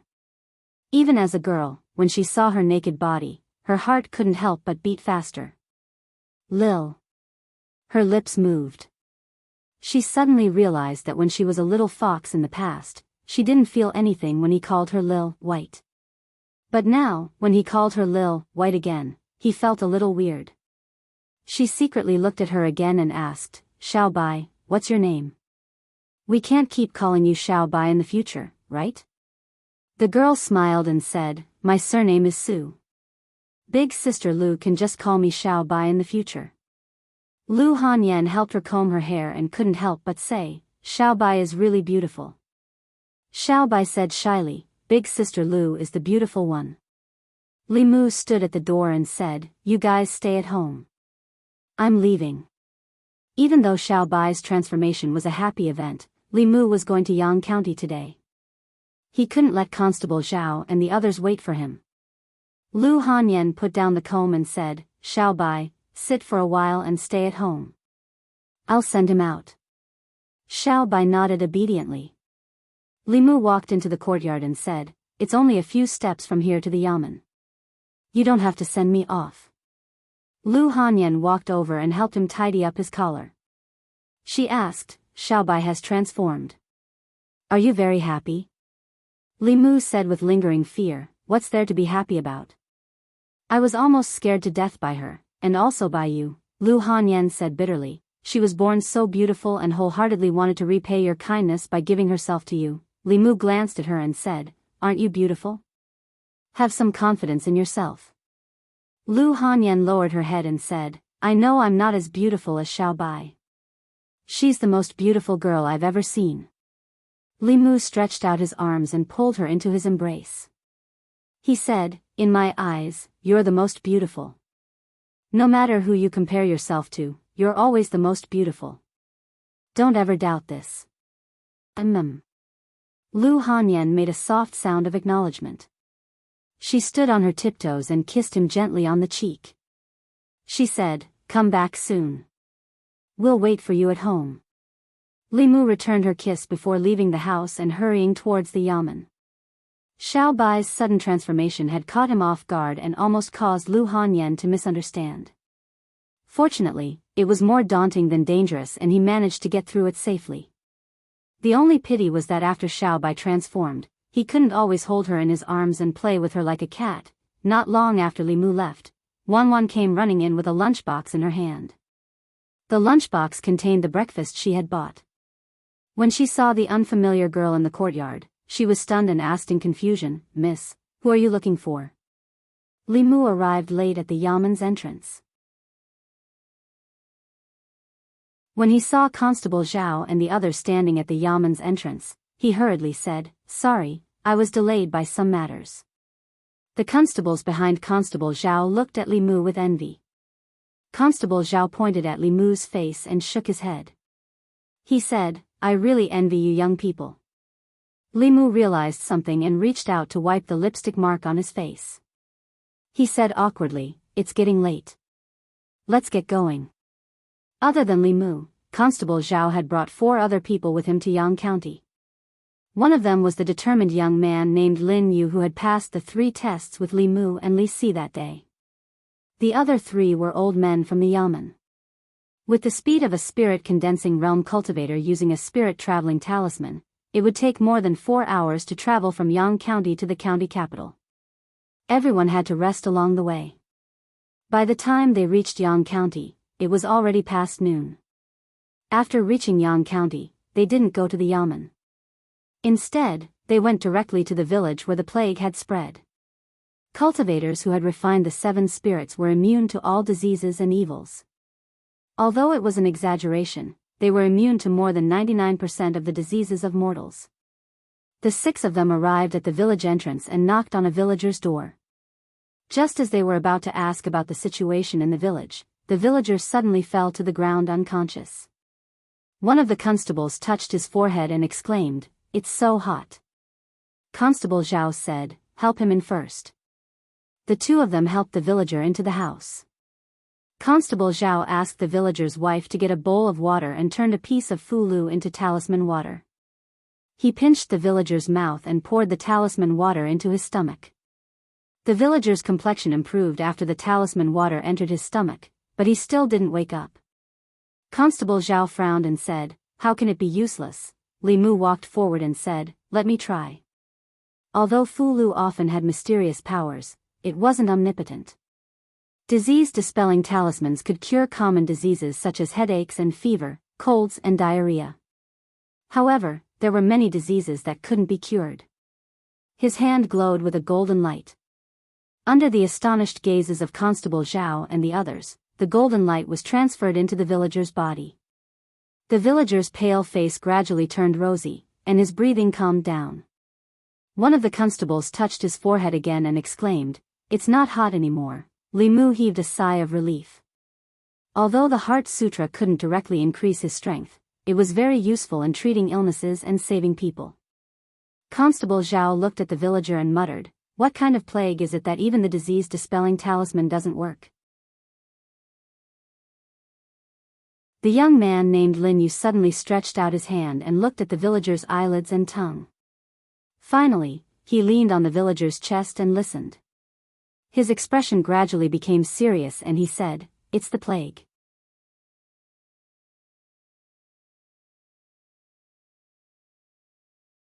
Chapter 154. Plague. Hearing Lin Yu's words, Constable Zhao's heart skipped a beat. His face immediately darkened. "Are you sure?" Li Mu could clearly feel Constable Zhao's nervousness and knew why he was so nervous. Cultivators had created all kinds of supernatural powers and fulu pills that could cure hundreds of diseases and save thousands of lives. However, they were not omnipotent. Although the cultivators themselves would not contract certain human diseases such as the plague, they were powerless when they encountered them. They could only watch as the patient's illnesses worsened and they died. In the past, the imperial court's method of dealing with the plague was to completely seal off the infected areas. Once all the infected people died, the plague would naturally stop spreading. Lin Yu nodded solemnly and said, "I'm sure it's the plague. I used to practice medicine with my master and encountered it before." Constable Zhao hurriedly asked, "Is there a way to save it?" Lin Yu shook his head and said, "Fu Lu is useless for this disease. Whether the infected can survive depends on God's will. Unless you encounter a medical expert or use a heaven-grade Fu Lu to help them reconstruct their bodies." Li Mu did not expect the plague to be so troublesome. The heaven-grade Fu Lu had the power of creation.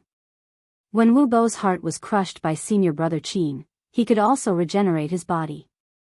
Naturally, it was not a problem for him to treat and save people.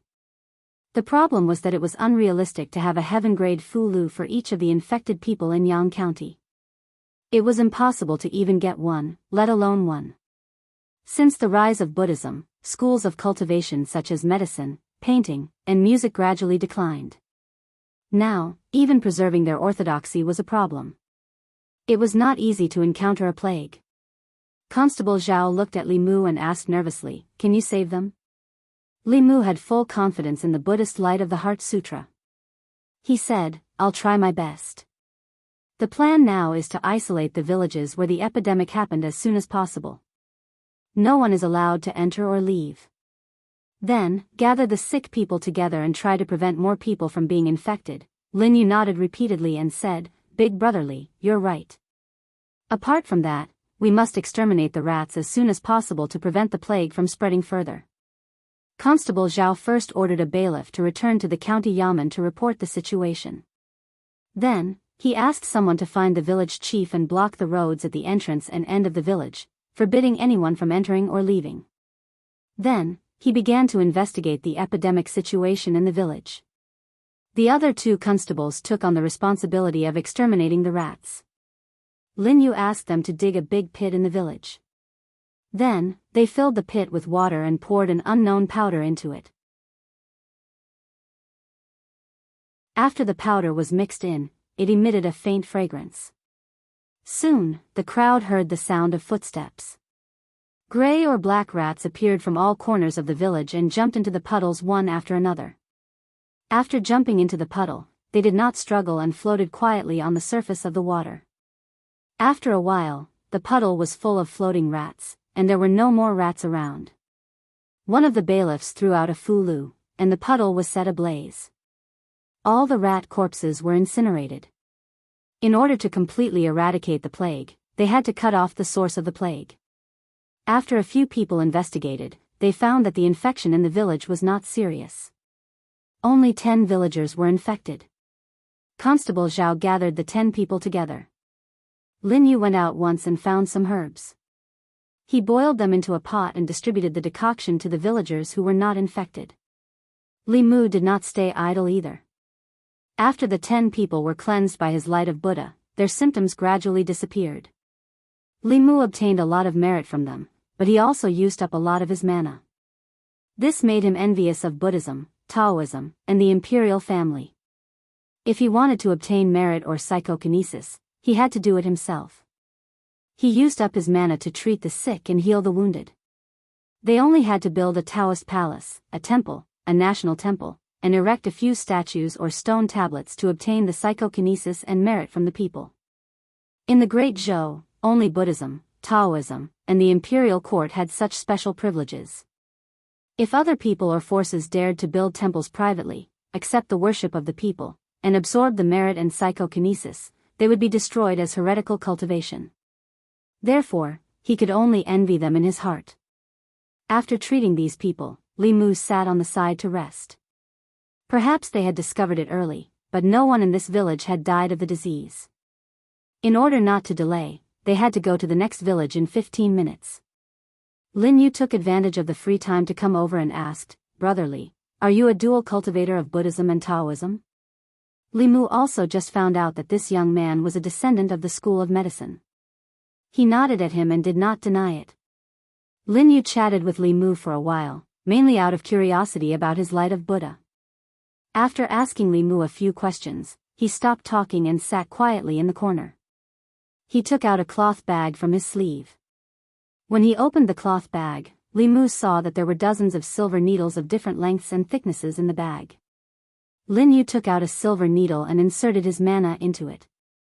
He then inserted the needle into an acupuncture point on his wrist. Soon, he had inserted more than 10 silver needles into his body. There were all kinds of cultivation methods in this world, not just Buddhism and Taoism. It was normal for there to be some that he had not seen before. After arranging everything in this village, they did not delay and immediately rushed to the next village. When they arrived at the entrance of the village, they saw the villagers in a confrontation with more than 10 constables. The constables all used black cloth to cover their noses and mouths. They held weapons in their hands and pointed at the villagers from afar. They shouted, "Your village has been infected with the plague. We are under the orders of the county magistrate to seal this village. No one is allowed to enter or leave." A group of people gathered at the entrance of the village, their faces filled with grief and anger. The leader of the group, an old man, said in a trembling voice, "There are dozens of families in the village. You don't care about the sick and only sealed the village. You are forcing the villagers to die." The constable said loudly, "The county magistrate said that sacrificing your village in exchange for the safety of the entire county is worth it. Do you want to implicate the county, or even the entire North County? Bastard." Constable Zhao sent the constable flying with a kick. He said angrily, "Is this how you treat the people?" The constable got up from the ground and said angrily, "Who are you? How dare you interfere with our work? Are you blind?" Behind Constable Zhao, an old constable from the county government kicked him to the ground again and said, "Get lost. You have no right to speak here. Go and call your lord here."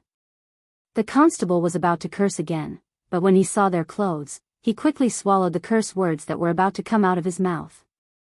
The lord could afford to offend the people from the county government, but he, a lowly constable, could not. After getting up from the ground, he hurriedly led the group away. Constable Zhao walked to the entrance of the village and said to the old man, "We are constables from the county government. We are here specifically for this plague. Old man, how is the situation in the village?" Hearing that the county government had arrived, the villagers hurriedly welcomed them into the village.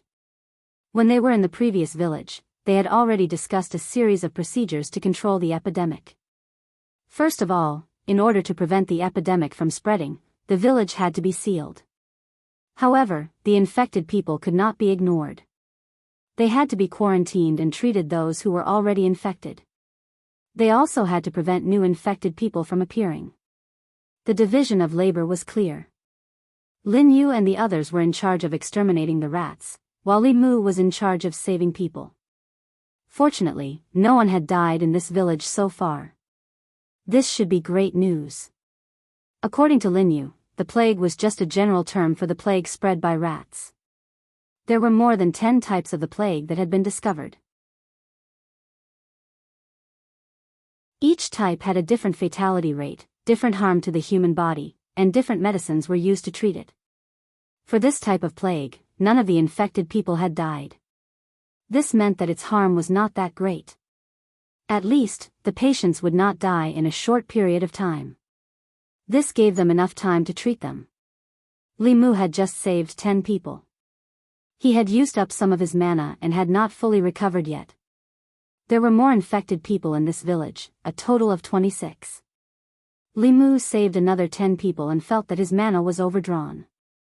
When he stood up, his body swayed and he almost fell. Constable Zhao quickly supported him and said, "You should rest for a while. This time, we are relying on you." Li Mu also wanted to rest. However, from the moment he saved the first person, an endless stream of virtuous thought power gushed out from these patients, from their relatives, and from the people of this village. The mana in Li Mu's body was circulating faster than it had ever been. This was a real and miraculous power that could increase the speed of cultivation. Once he started, he did not want to stop. Li Mu gritted his teeth and said firmly, "Help me up. I can still save.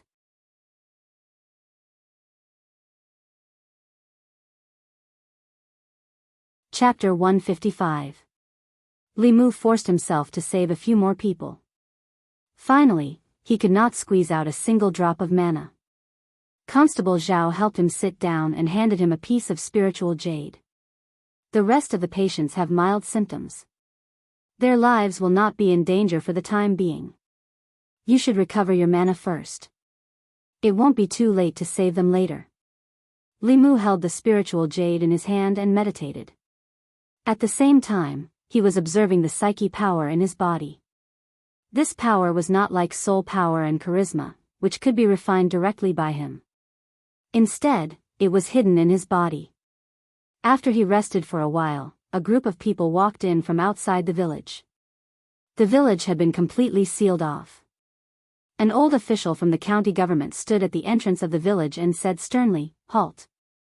A stout man in official robes looked at him and said, "I am the county magistrate of Yang County. Is Constable Zhao here?" Constable Zhao walked out and saluted the stout man. "Greetings, County Magistrate Chen."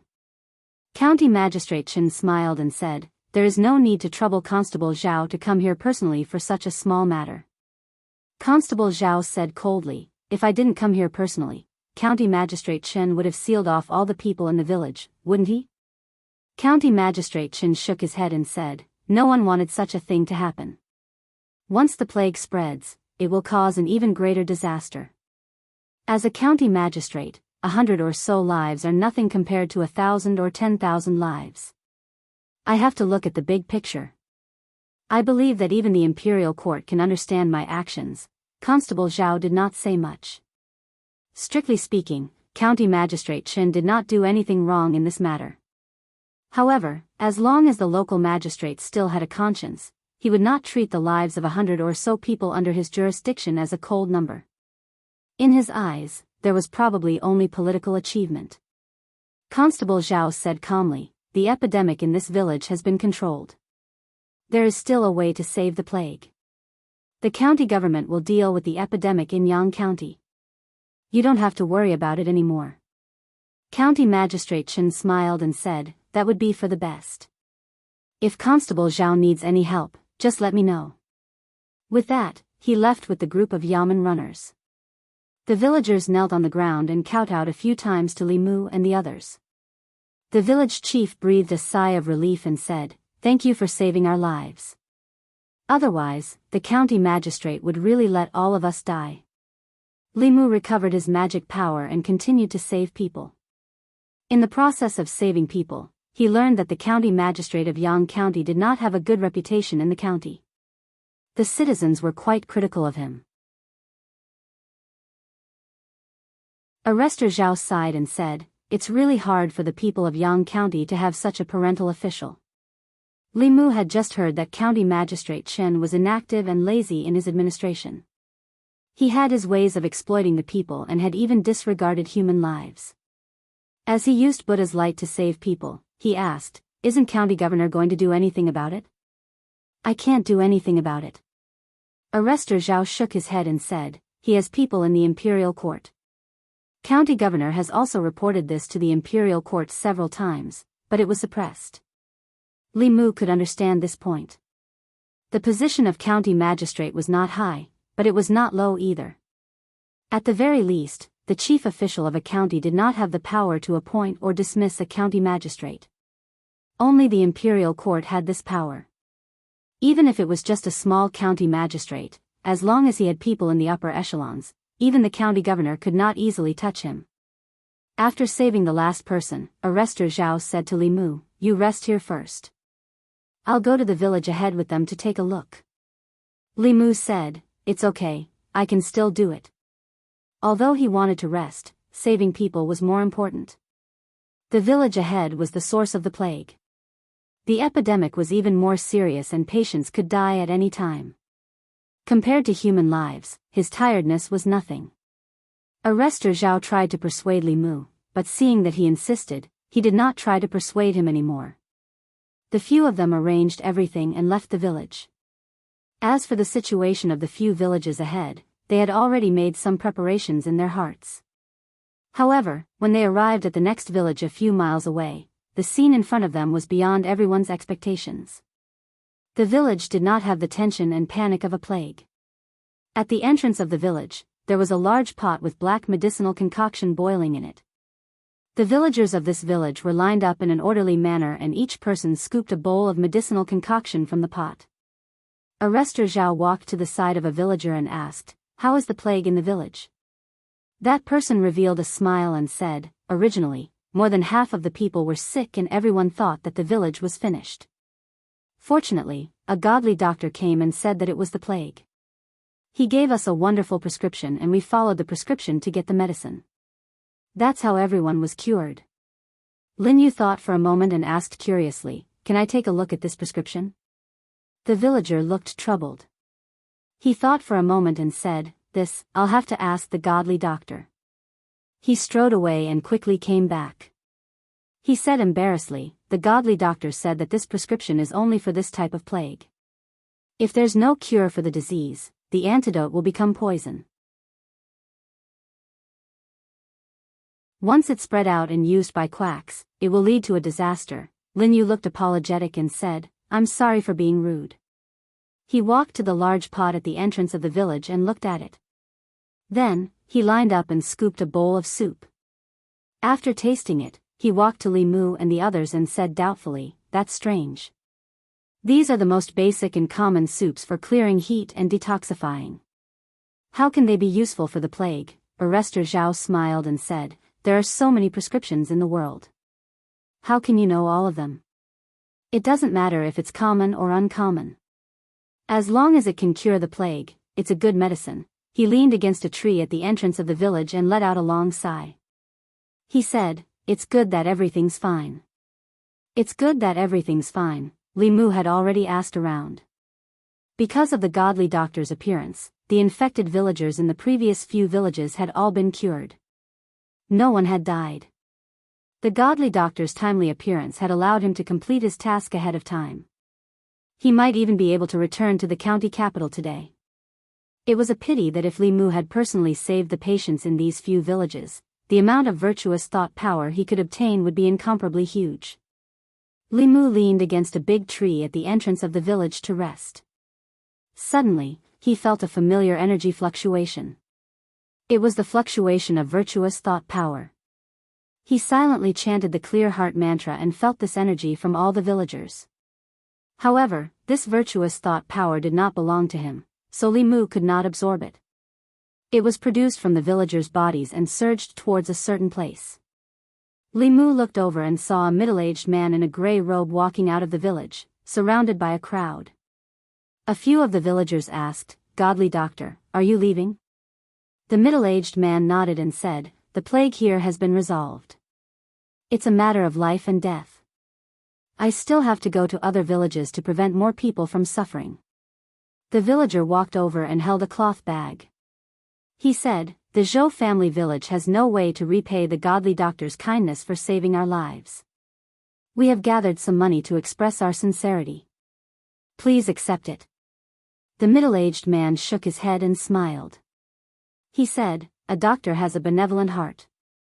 I didn't save people for this. You can take this money back." The villager insisted a few times, but he was rejected by the godly doctor. The villager could only give up. He turned around and said to the villagers, "The godly doctor will not accept the money." Everyone kowtowed to the godly doctor to thank him. As soon as he finished speaking, all the villagers at the entrance of the Zhou family village knelt down and kowtowed 3 times respectfully to the godly doctor. Li Mu noticed that even more virtuous thought power floated out from their bodies and surged into the godly doctor's body.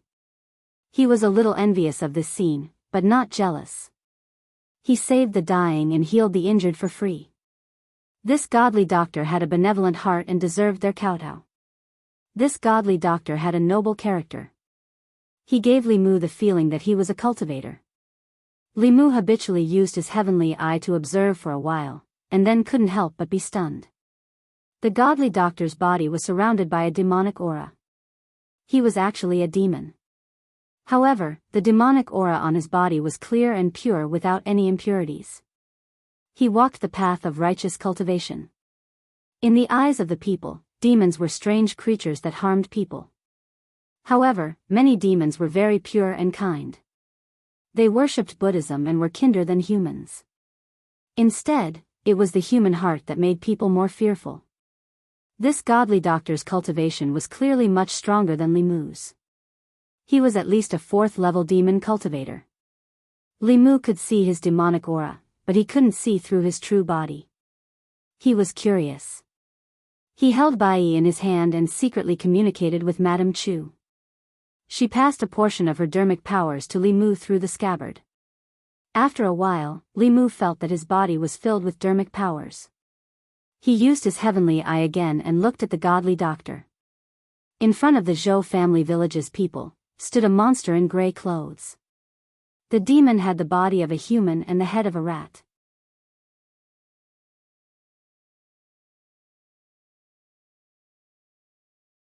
Chapter 156.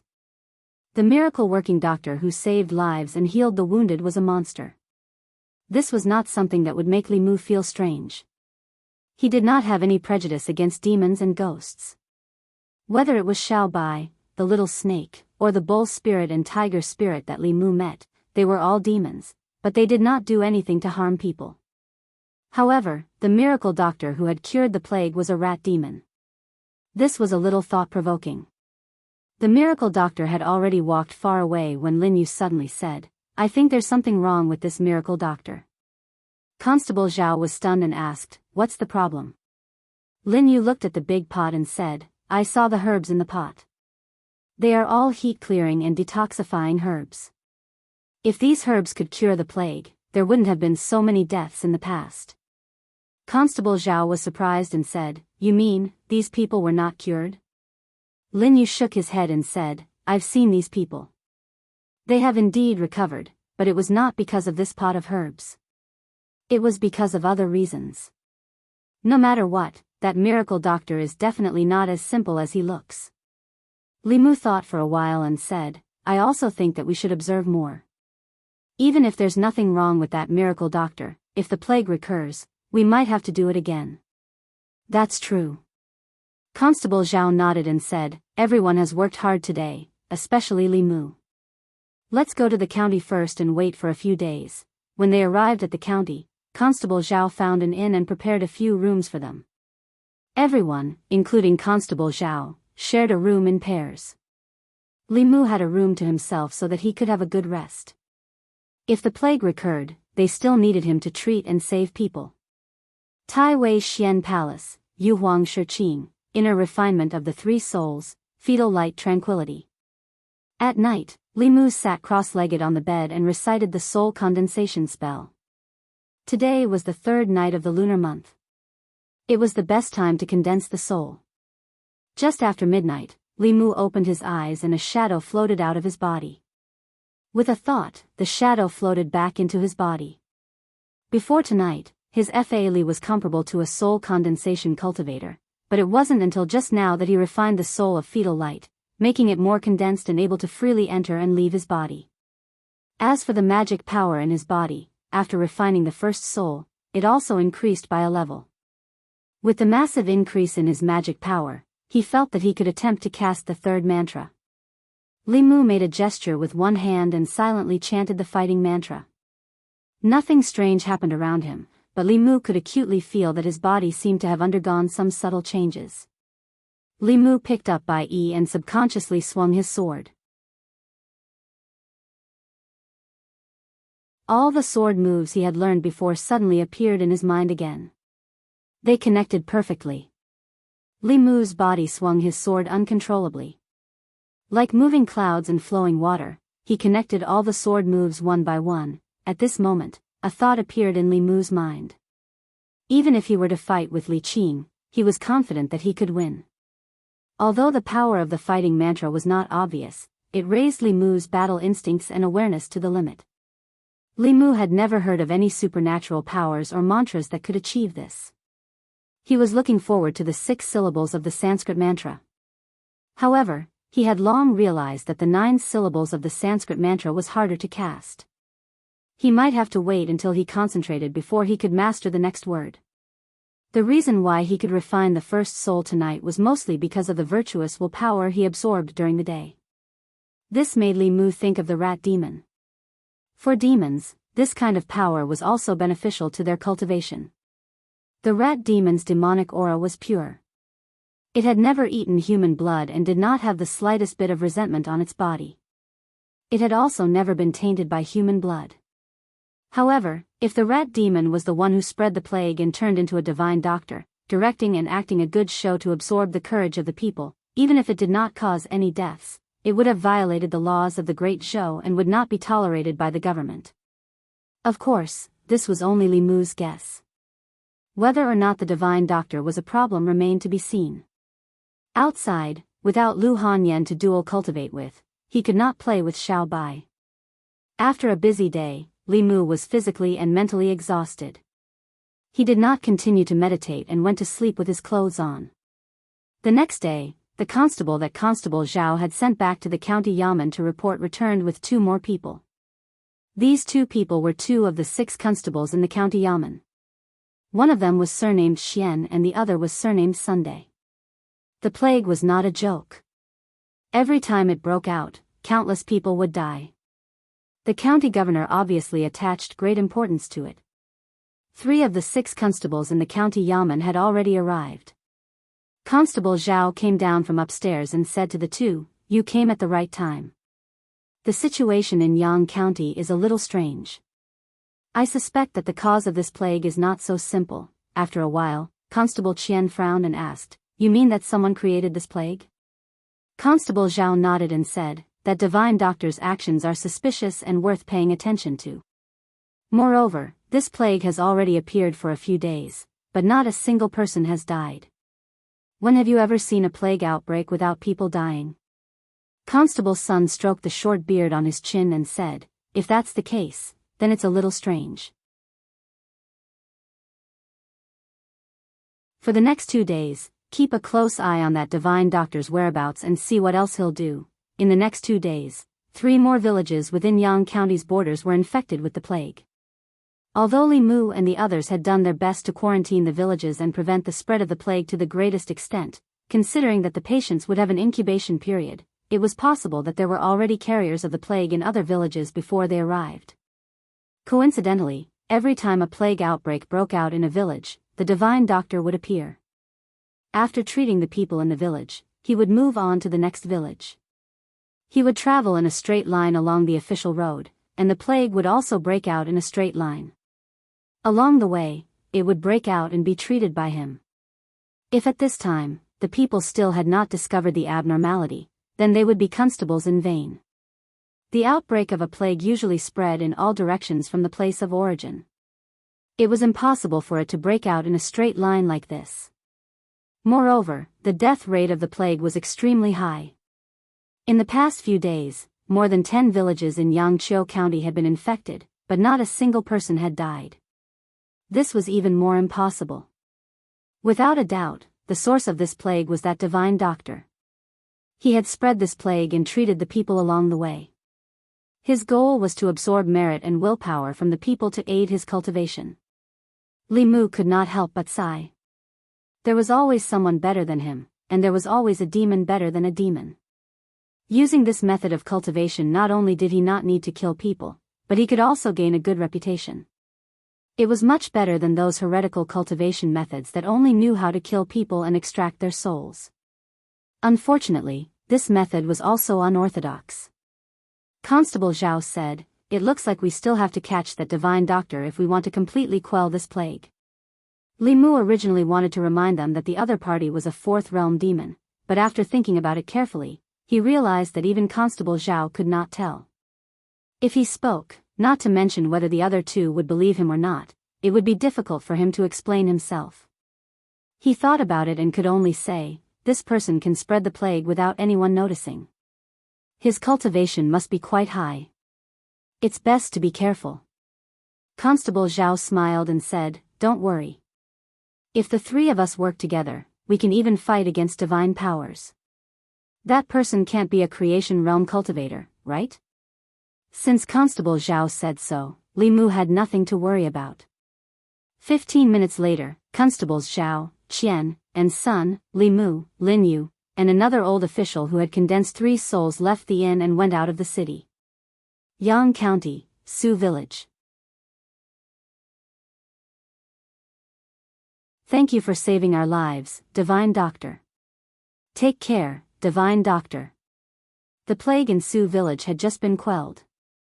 The villagers knelt on the ground and watched a middle-aged man in gray leave. The middle-aged man carried a medicine box and left Su Village. He walked into a forest and his body swayed. He held onto a tree to prevent himself from falling. After meditating for a while, his complexion improved a little. After searching the forest for a while, he finally found a few stalks of medicinal herbs. He walked to the herbs and rolled up his sleeves. There were dozens of neat scratches on his wrist. Some of them had already scabbed over, while others were new. He did not care about the scars and used his fingernail to make a new wound on his wrist. Blood dripped from the wound onto the herbs and was quickly absorbed by them. He uprooted the herbs, brushed away the soil, and put them in the medicine box. Then, he walked out of the forest and along the official road, came to another village. There was also a plague outbreak in this village and more than 20 people had fallen ill. Someone stood at the entrance of the village and looked around. When he saw the middle-aged man, he was pleasantly surprised. It's the Divine Doctor. The Divine Doctor is here. We are saved. The middle-aged man walked into the village and took out a few herbs from his medicine box. He wrote down a prescription and handed it to the village chief. He said, "Follow this prescription and add these herbs. Boil it into a pot. Drink it and you will be cured." "Thank you, Divine Doctor. I will ask someone to get the herbs." The middle-aged man stayed in the village for half a day until the villagers drank the medicine and recovered. Then, he left the village amidst the villagers' gratitude. The villagers gathered at the entrance of the village and knelt on the ground as they watched him leave. No one noticed that hundreds of rats had crawled out from every corner of the village and left. In a valley far away from the village, the rats gathered again and surrounded the middle-aged man. The middle-aged man took a deep breath. Wisps of black gas escaped from the rats and were sucked into his body. He waved at the rats and said, "Disperse." The rats squeaked for a while and circled around him a few times before leaving the valley. The middle-aged man felt that his body was full of psychokinesis. His eyes were filled with hope as he muttered, "It should be enough." At this moment, a white light suddenly appeared on his face. His face instantly became alert as he looked at the back of the valley. A few figures walked out from the back of the valley. Constable Zhao held a bronze mirror in his hand. The mirror shone on the middle-aged man and a monster with a rat's head appeared. Constable Zhao looked at the middle-aged man and said, "So it's a rat demon. You spread the plague and pretended to be a divine doctor to fool the people and absorb their psychokinesis. You really know how to play."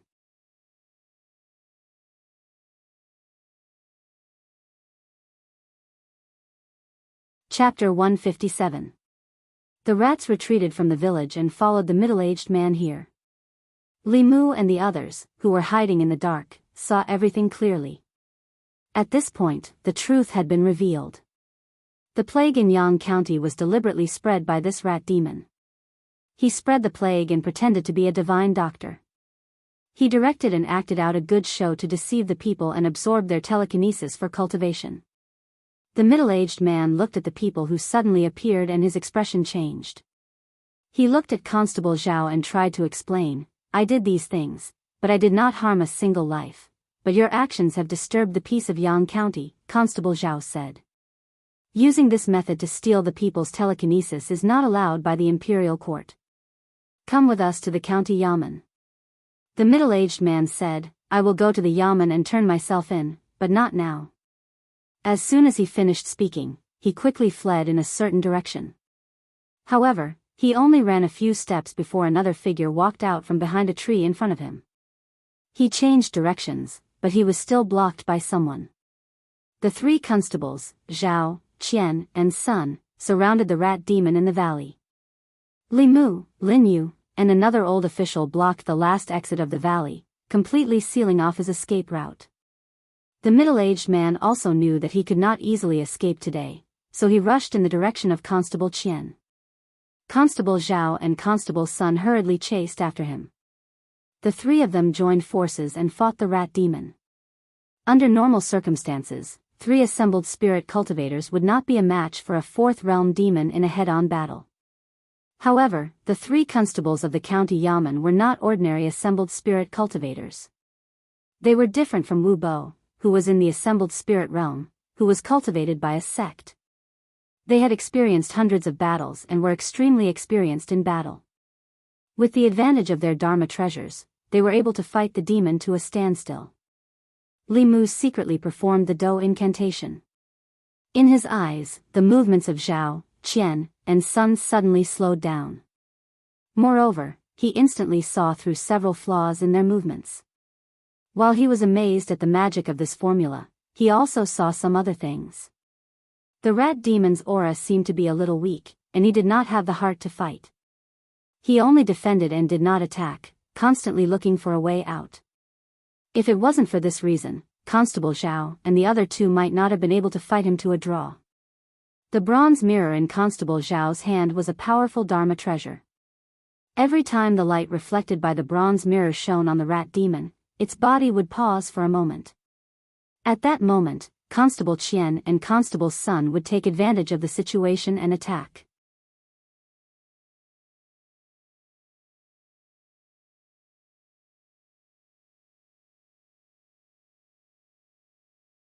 They said in surprise, "Brother Li Mu, why are you here?" Li Mu looked at them and then at the rat demon. He asked, "Do you know each other?" The rat demon transformed back into his human form. He looked at the 2 demons and asked, "Second brother, third brother, why are you guys here?" "We're here to take you back." The tiger demon glared at him and said, "We already know what you've done." The rat demon raised his head and said, "I didn't harm a life. I just wanted to take some dermic powers to save her. When she recovers, I will go to the government office to surrender myself." Short-sighted. The tiger demon gritted his teeth and said, "Do you think you can save her by cheating some dermic powers? She was just comforting you. Can't you tell?" The rat demon's body shook as if all his strength had been sucked out. He collapsed on the ground and his face was blank. He could not help but shake his head and said, "This is impossible. This is impossible." The green bull demon looked at the people lying on the ground and had already realized what had happened. He said to Li Mu apologetically, "I'm sorry. It's all our fault for not being strict enough and causing trouble for the government. These people are just poisoned. It's not a big deal. I'll get him to detoxify them later." Li Mu was full of doubts. He looked at the rat demon who had already collapsed and asked, "What's going on?" The green bull demon sighed and said, "It's a long story."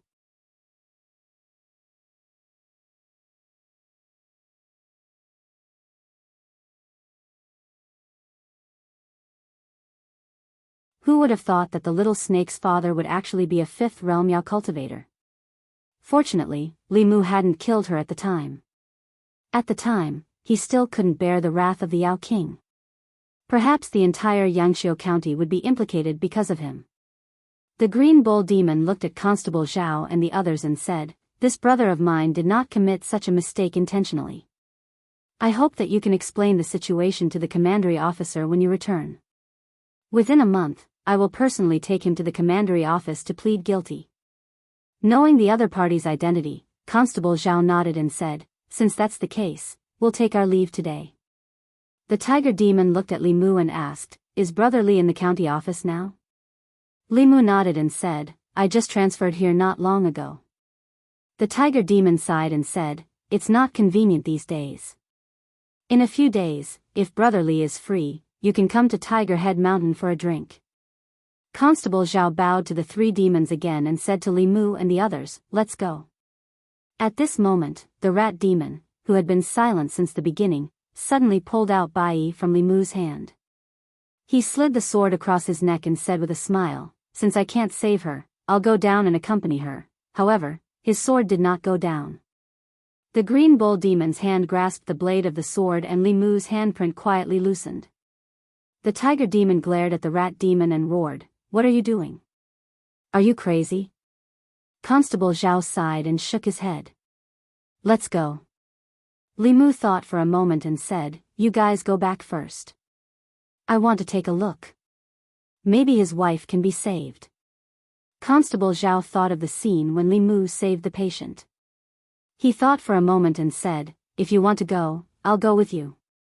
The green bull demon suddenly looked at Li Mu and said in surprise, "Brother Li, do you have a way?"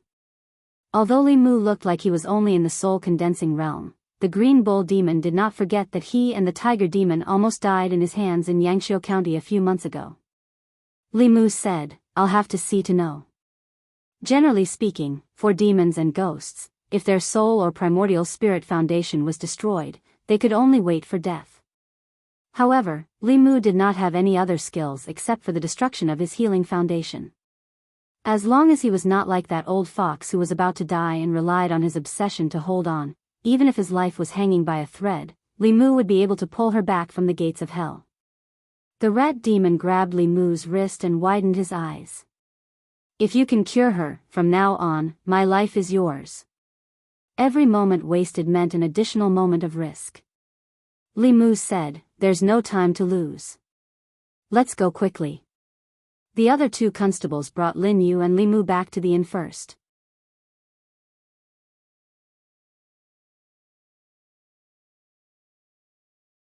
Madame Chu's situation that day was even more dangerous than hers. Li Mu's right hand gradually emitted a golden light. As the golden light entered the woman's body, her soul power started to stabilize and solidify at a very obvious speed. Constable Zhao looked at this scene and clicked his tongue in wonder. The green bull demon and the tiger demon were delighted. As for the rat demon, he was already ecstatic and his body was trembling. If not for the fact that he was worried about disturbing Li Mu, he would have rushed over. A moment later, Li Mu retracted his hand. The woman on the bed regained some color and her eyes slowly opened. The rat demon immediately rushed forward and held her hand. He asked with a gentle gaze, "How do you feel?" The woman smiled and caressed his face. "I'm much better." "Don't worry," Li Mu looked at the rat demon couple. At this moment, he seemed to understand what Li Si meant. He and Lu Hanyan only liked each other. This was love. The rat demon sensed the recovery of his wife's soul power. He knelt in front of Li Mu and coughed a few times. "Thank you, benefactor. From now on, my life is yours." Li Mu smiled and said, "Brother Rat, you're too polite. I'm friends with Brother Tiger and Brother Ox. This is what I should do." The green bull demon smiled. The tiger demon patted his chest and said to Li Mu, "From now on, I, Tiger Demon, will recognize you as my brother." Li Mu suddenly looked at the woman and asked, "The person who injured you that day, was it a human cultivator?" The woman nodded and said, "It was a human." Li Mu took a deep breath and asked, "What kind of human?" Just now, he felt a weak aura in the rat demon's body that was about to disappear. This aura was exactly the same as Xiao Bai's grandmother, the old fox.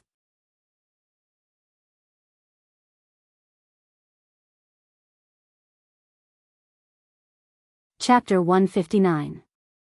The woman extended her hand and swiped it gently in front of her eyes. In the void, the phantom of a human man appeared.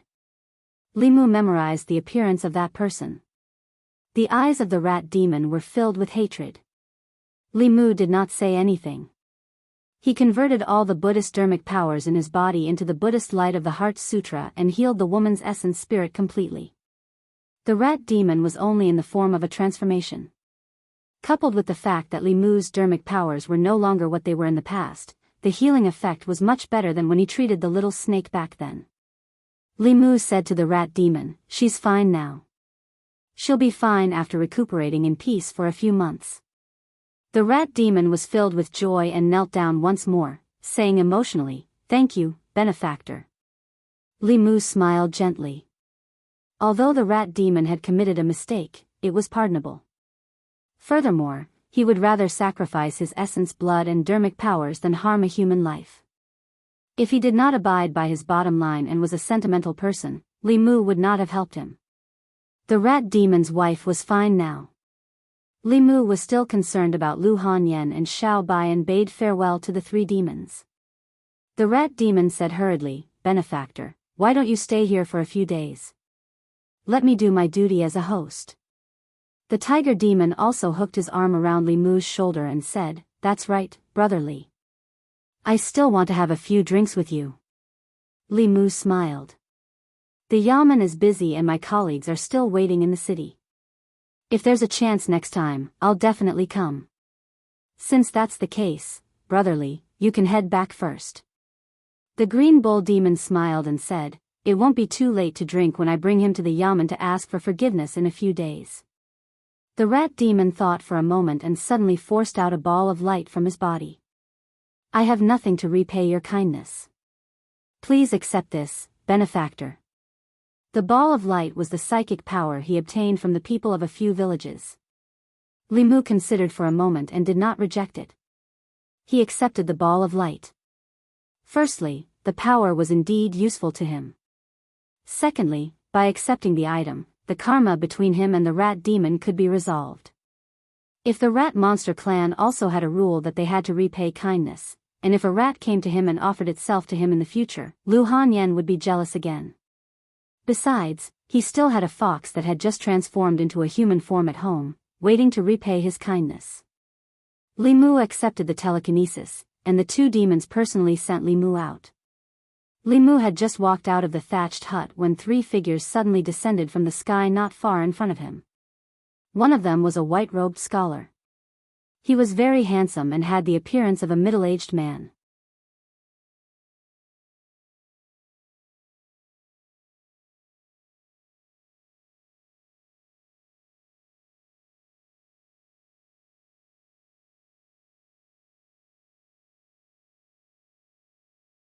Chapter 160.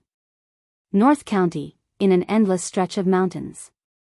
The mountain peaks stacked up, and the trees were lush. Three figures flew across the mountain range. Li Mu stepped on Bai and was as steady as Mount Tai. His speed was not inferior to the White Demon King and the Green Bull Demon at all.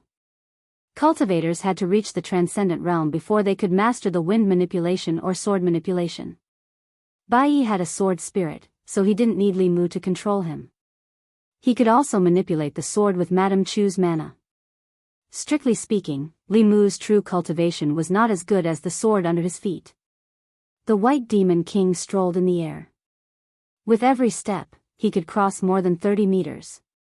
He glanced at Li Mu and said, "Brother Li, you have such ability at such a young age. Your future is limitless."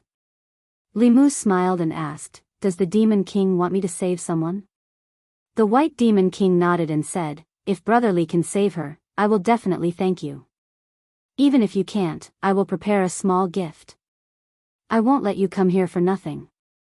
Li Mu felt that if he became a doctor, he would have a much better future than a constable. Although he wasn't well versed in medicine, the Buddhist light could cure all kinds of illnesses. Many monks used this method to save lives and gain merit. Even if he could not become a famous official or a famous doctor, he might be able to gain the love of the people and condense his last soul. Li Mu thought about this possibility as he hurried. The three of them flew above the mountain range for an hour and landed on a steep mountain peak. Not far ahead, there was a cave entrance. Two demons were guarding the cave entrance. Li Mu could not see their true forms at a glance. They should be two core formation demons. The two demons walked forward and bowed to the White Demon King and the Green Bull Demon. "Big brother, second brother." Li Mu followed the four demons into the cave. On the cave wall, there was a pearl embedded every few steps. The light it emitted illuminated the entire cave. The cave was very deep. After walking for nearly 100 steps, they should have reached the center of the mountain. After another 10 steps or so, the temperature in the cave suddenly dropped, and it suddenly became cold. A moment later, Li Mu followed the four demons into a cold ice cave. The area of this ice cave was only a few feet wide. The walls were covered in white frost and the soil under his feet was also frozen stiff. The temperature in the cave was extremely low and Li Mu had to circulate his mana to resist the cold. There was a stone platform in the middle of the ice cave, and an ice coffin was placed on top of the stone platform. The ice coffin was crystal clear, and there seemed to be someone lying inside. The White Demon King flew onto the stone platform and said, "Brotherly, come up as well." Li Mu lightly tapped the ground with his toes and lightly leaped onto the stone platform. He looked at the ice coffin and saw a woman lying in it. The woman appeared to be in her 20s, and her appearance was somewhat similar to Bai Yinxin's. Upon closer inspection, he discovered that there seemed to be a shadow of her in the eyes of the green snake. What was different from them was that this woman had 2 horns on her head. They looked like antlers, but they did not seem to be antlers. The White Demon King looked at the woman in the ice coffin and said softly, "She is Yinxin and Tingxin's mother. More than 10 years ago, her primordial spirit was greatly damaged. I could only seal her in this ice coffin to preserve the last trace of her primordial spirit." Li Mu asked, "Is she the one the Demon King wants me to save?" The White Demon King nodded and asked, "Brotherly, do you have a way?" Li Mu thought for a moment and said, "I'll give it a try." At present, the Buddhist light triggered by the Heart Sutra had a miraculous effect on repairing damaged soul bodies and primordial spirits. However, Li Mu did not know if a person who had been unconscious for more than 10 years could be awakened. He placed one hand on the ice coffin, trying to let the golden light pass through the ice coffin. However, the ice coffin seemed to have some kind of resistance to the golden light. Li Mu activated it with all his might, but he could not let the golden light pass through the ice coffin and touch her body. Li Mu retracted his hand and asked, "Can this ice coffin be opened?" The White Demon King shook his head and said, "This ice coffin is a magic treasure I accidentally obtained. The coffin's function is to protect the primordial spirit. Her primordial spirit is already extremely weak. If the coffin is opened, her primordial spirit will immediately dissipate. I once invited Dharma Manifestation and even Mahasvara realm Buddhist monks. At that time, the coffin could be opened. However, it can't be opened now. Even 5th realm or 6th realm monks could not do anything." Li Mu sighed and said, "Sorry, I can't do anything." The flame of hope in the White Demon King's eyes was extinguished. He clasped his fists at Li Mu and said, "Even so, I still have to thank you. Second brother, send him back. I want to stay here alone for a while." Li Mu and the Green Bull Demon walked out of the cave. The Green Bull Demon sighed and said, "Brotherly, I've troubled you for nothing. It's okay." Li Mu waved his hand and said, "Maybe the Demon King can find another way to awaken Madam in the future." The Green Bull Demon shook his head and said, "In the past dozen years, Big Brother has tried countless methods. He invited many Daoist and Buddhist experts, but they were all helpless. He hoped countless times and was disappointed countless times. This ice coffin can at most protect sister-in-law's soul for 5 years. After 5 years, sigh, Li Mu sighed in his heart.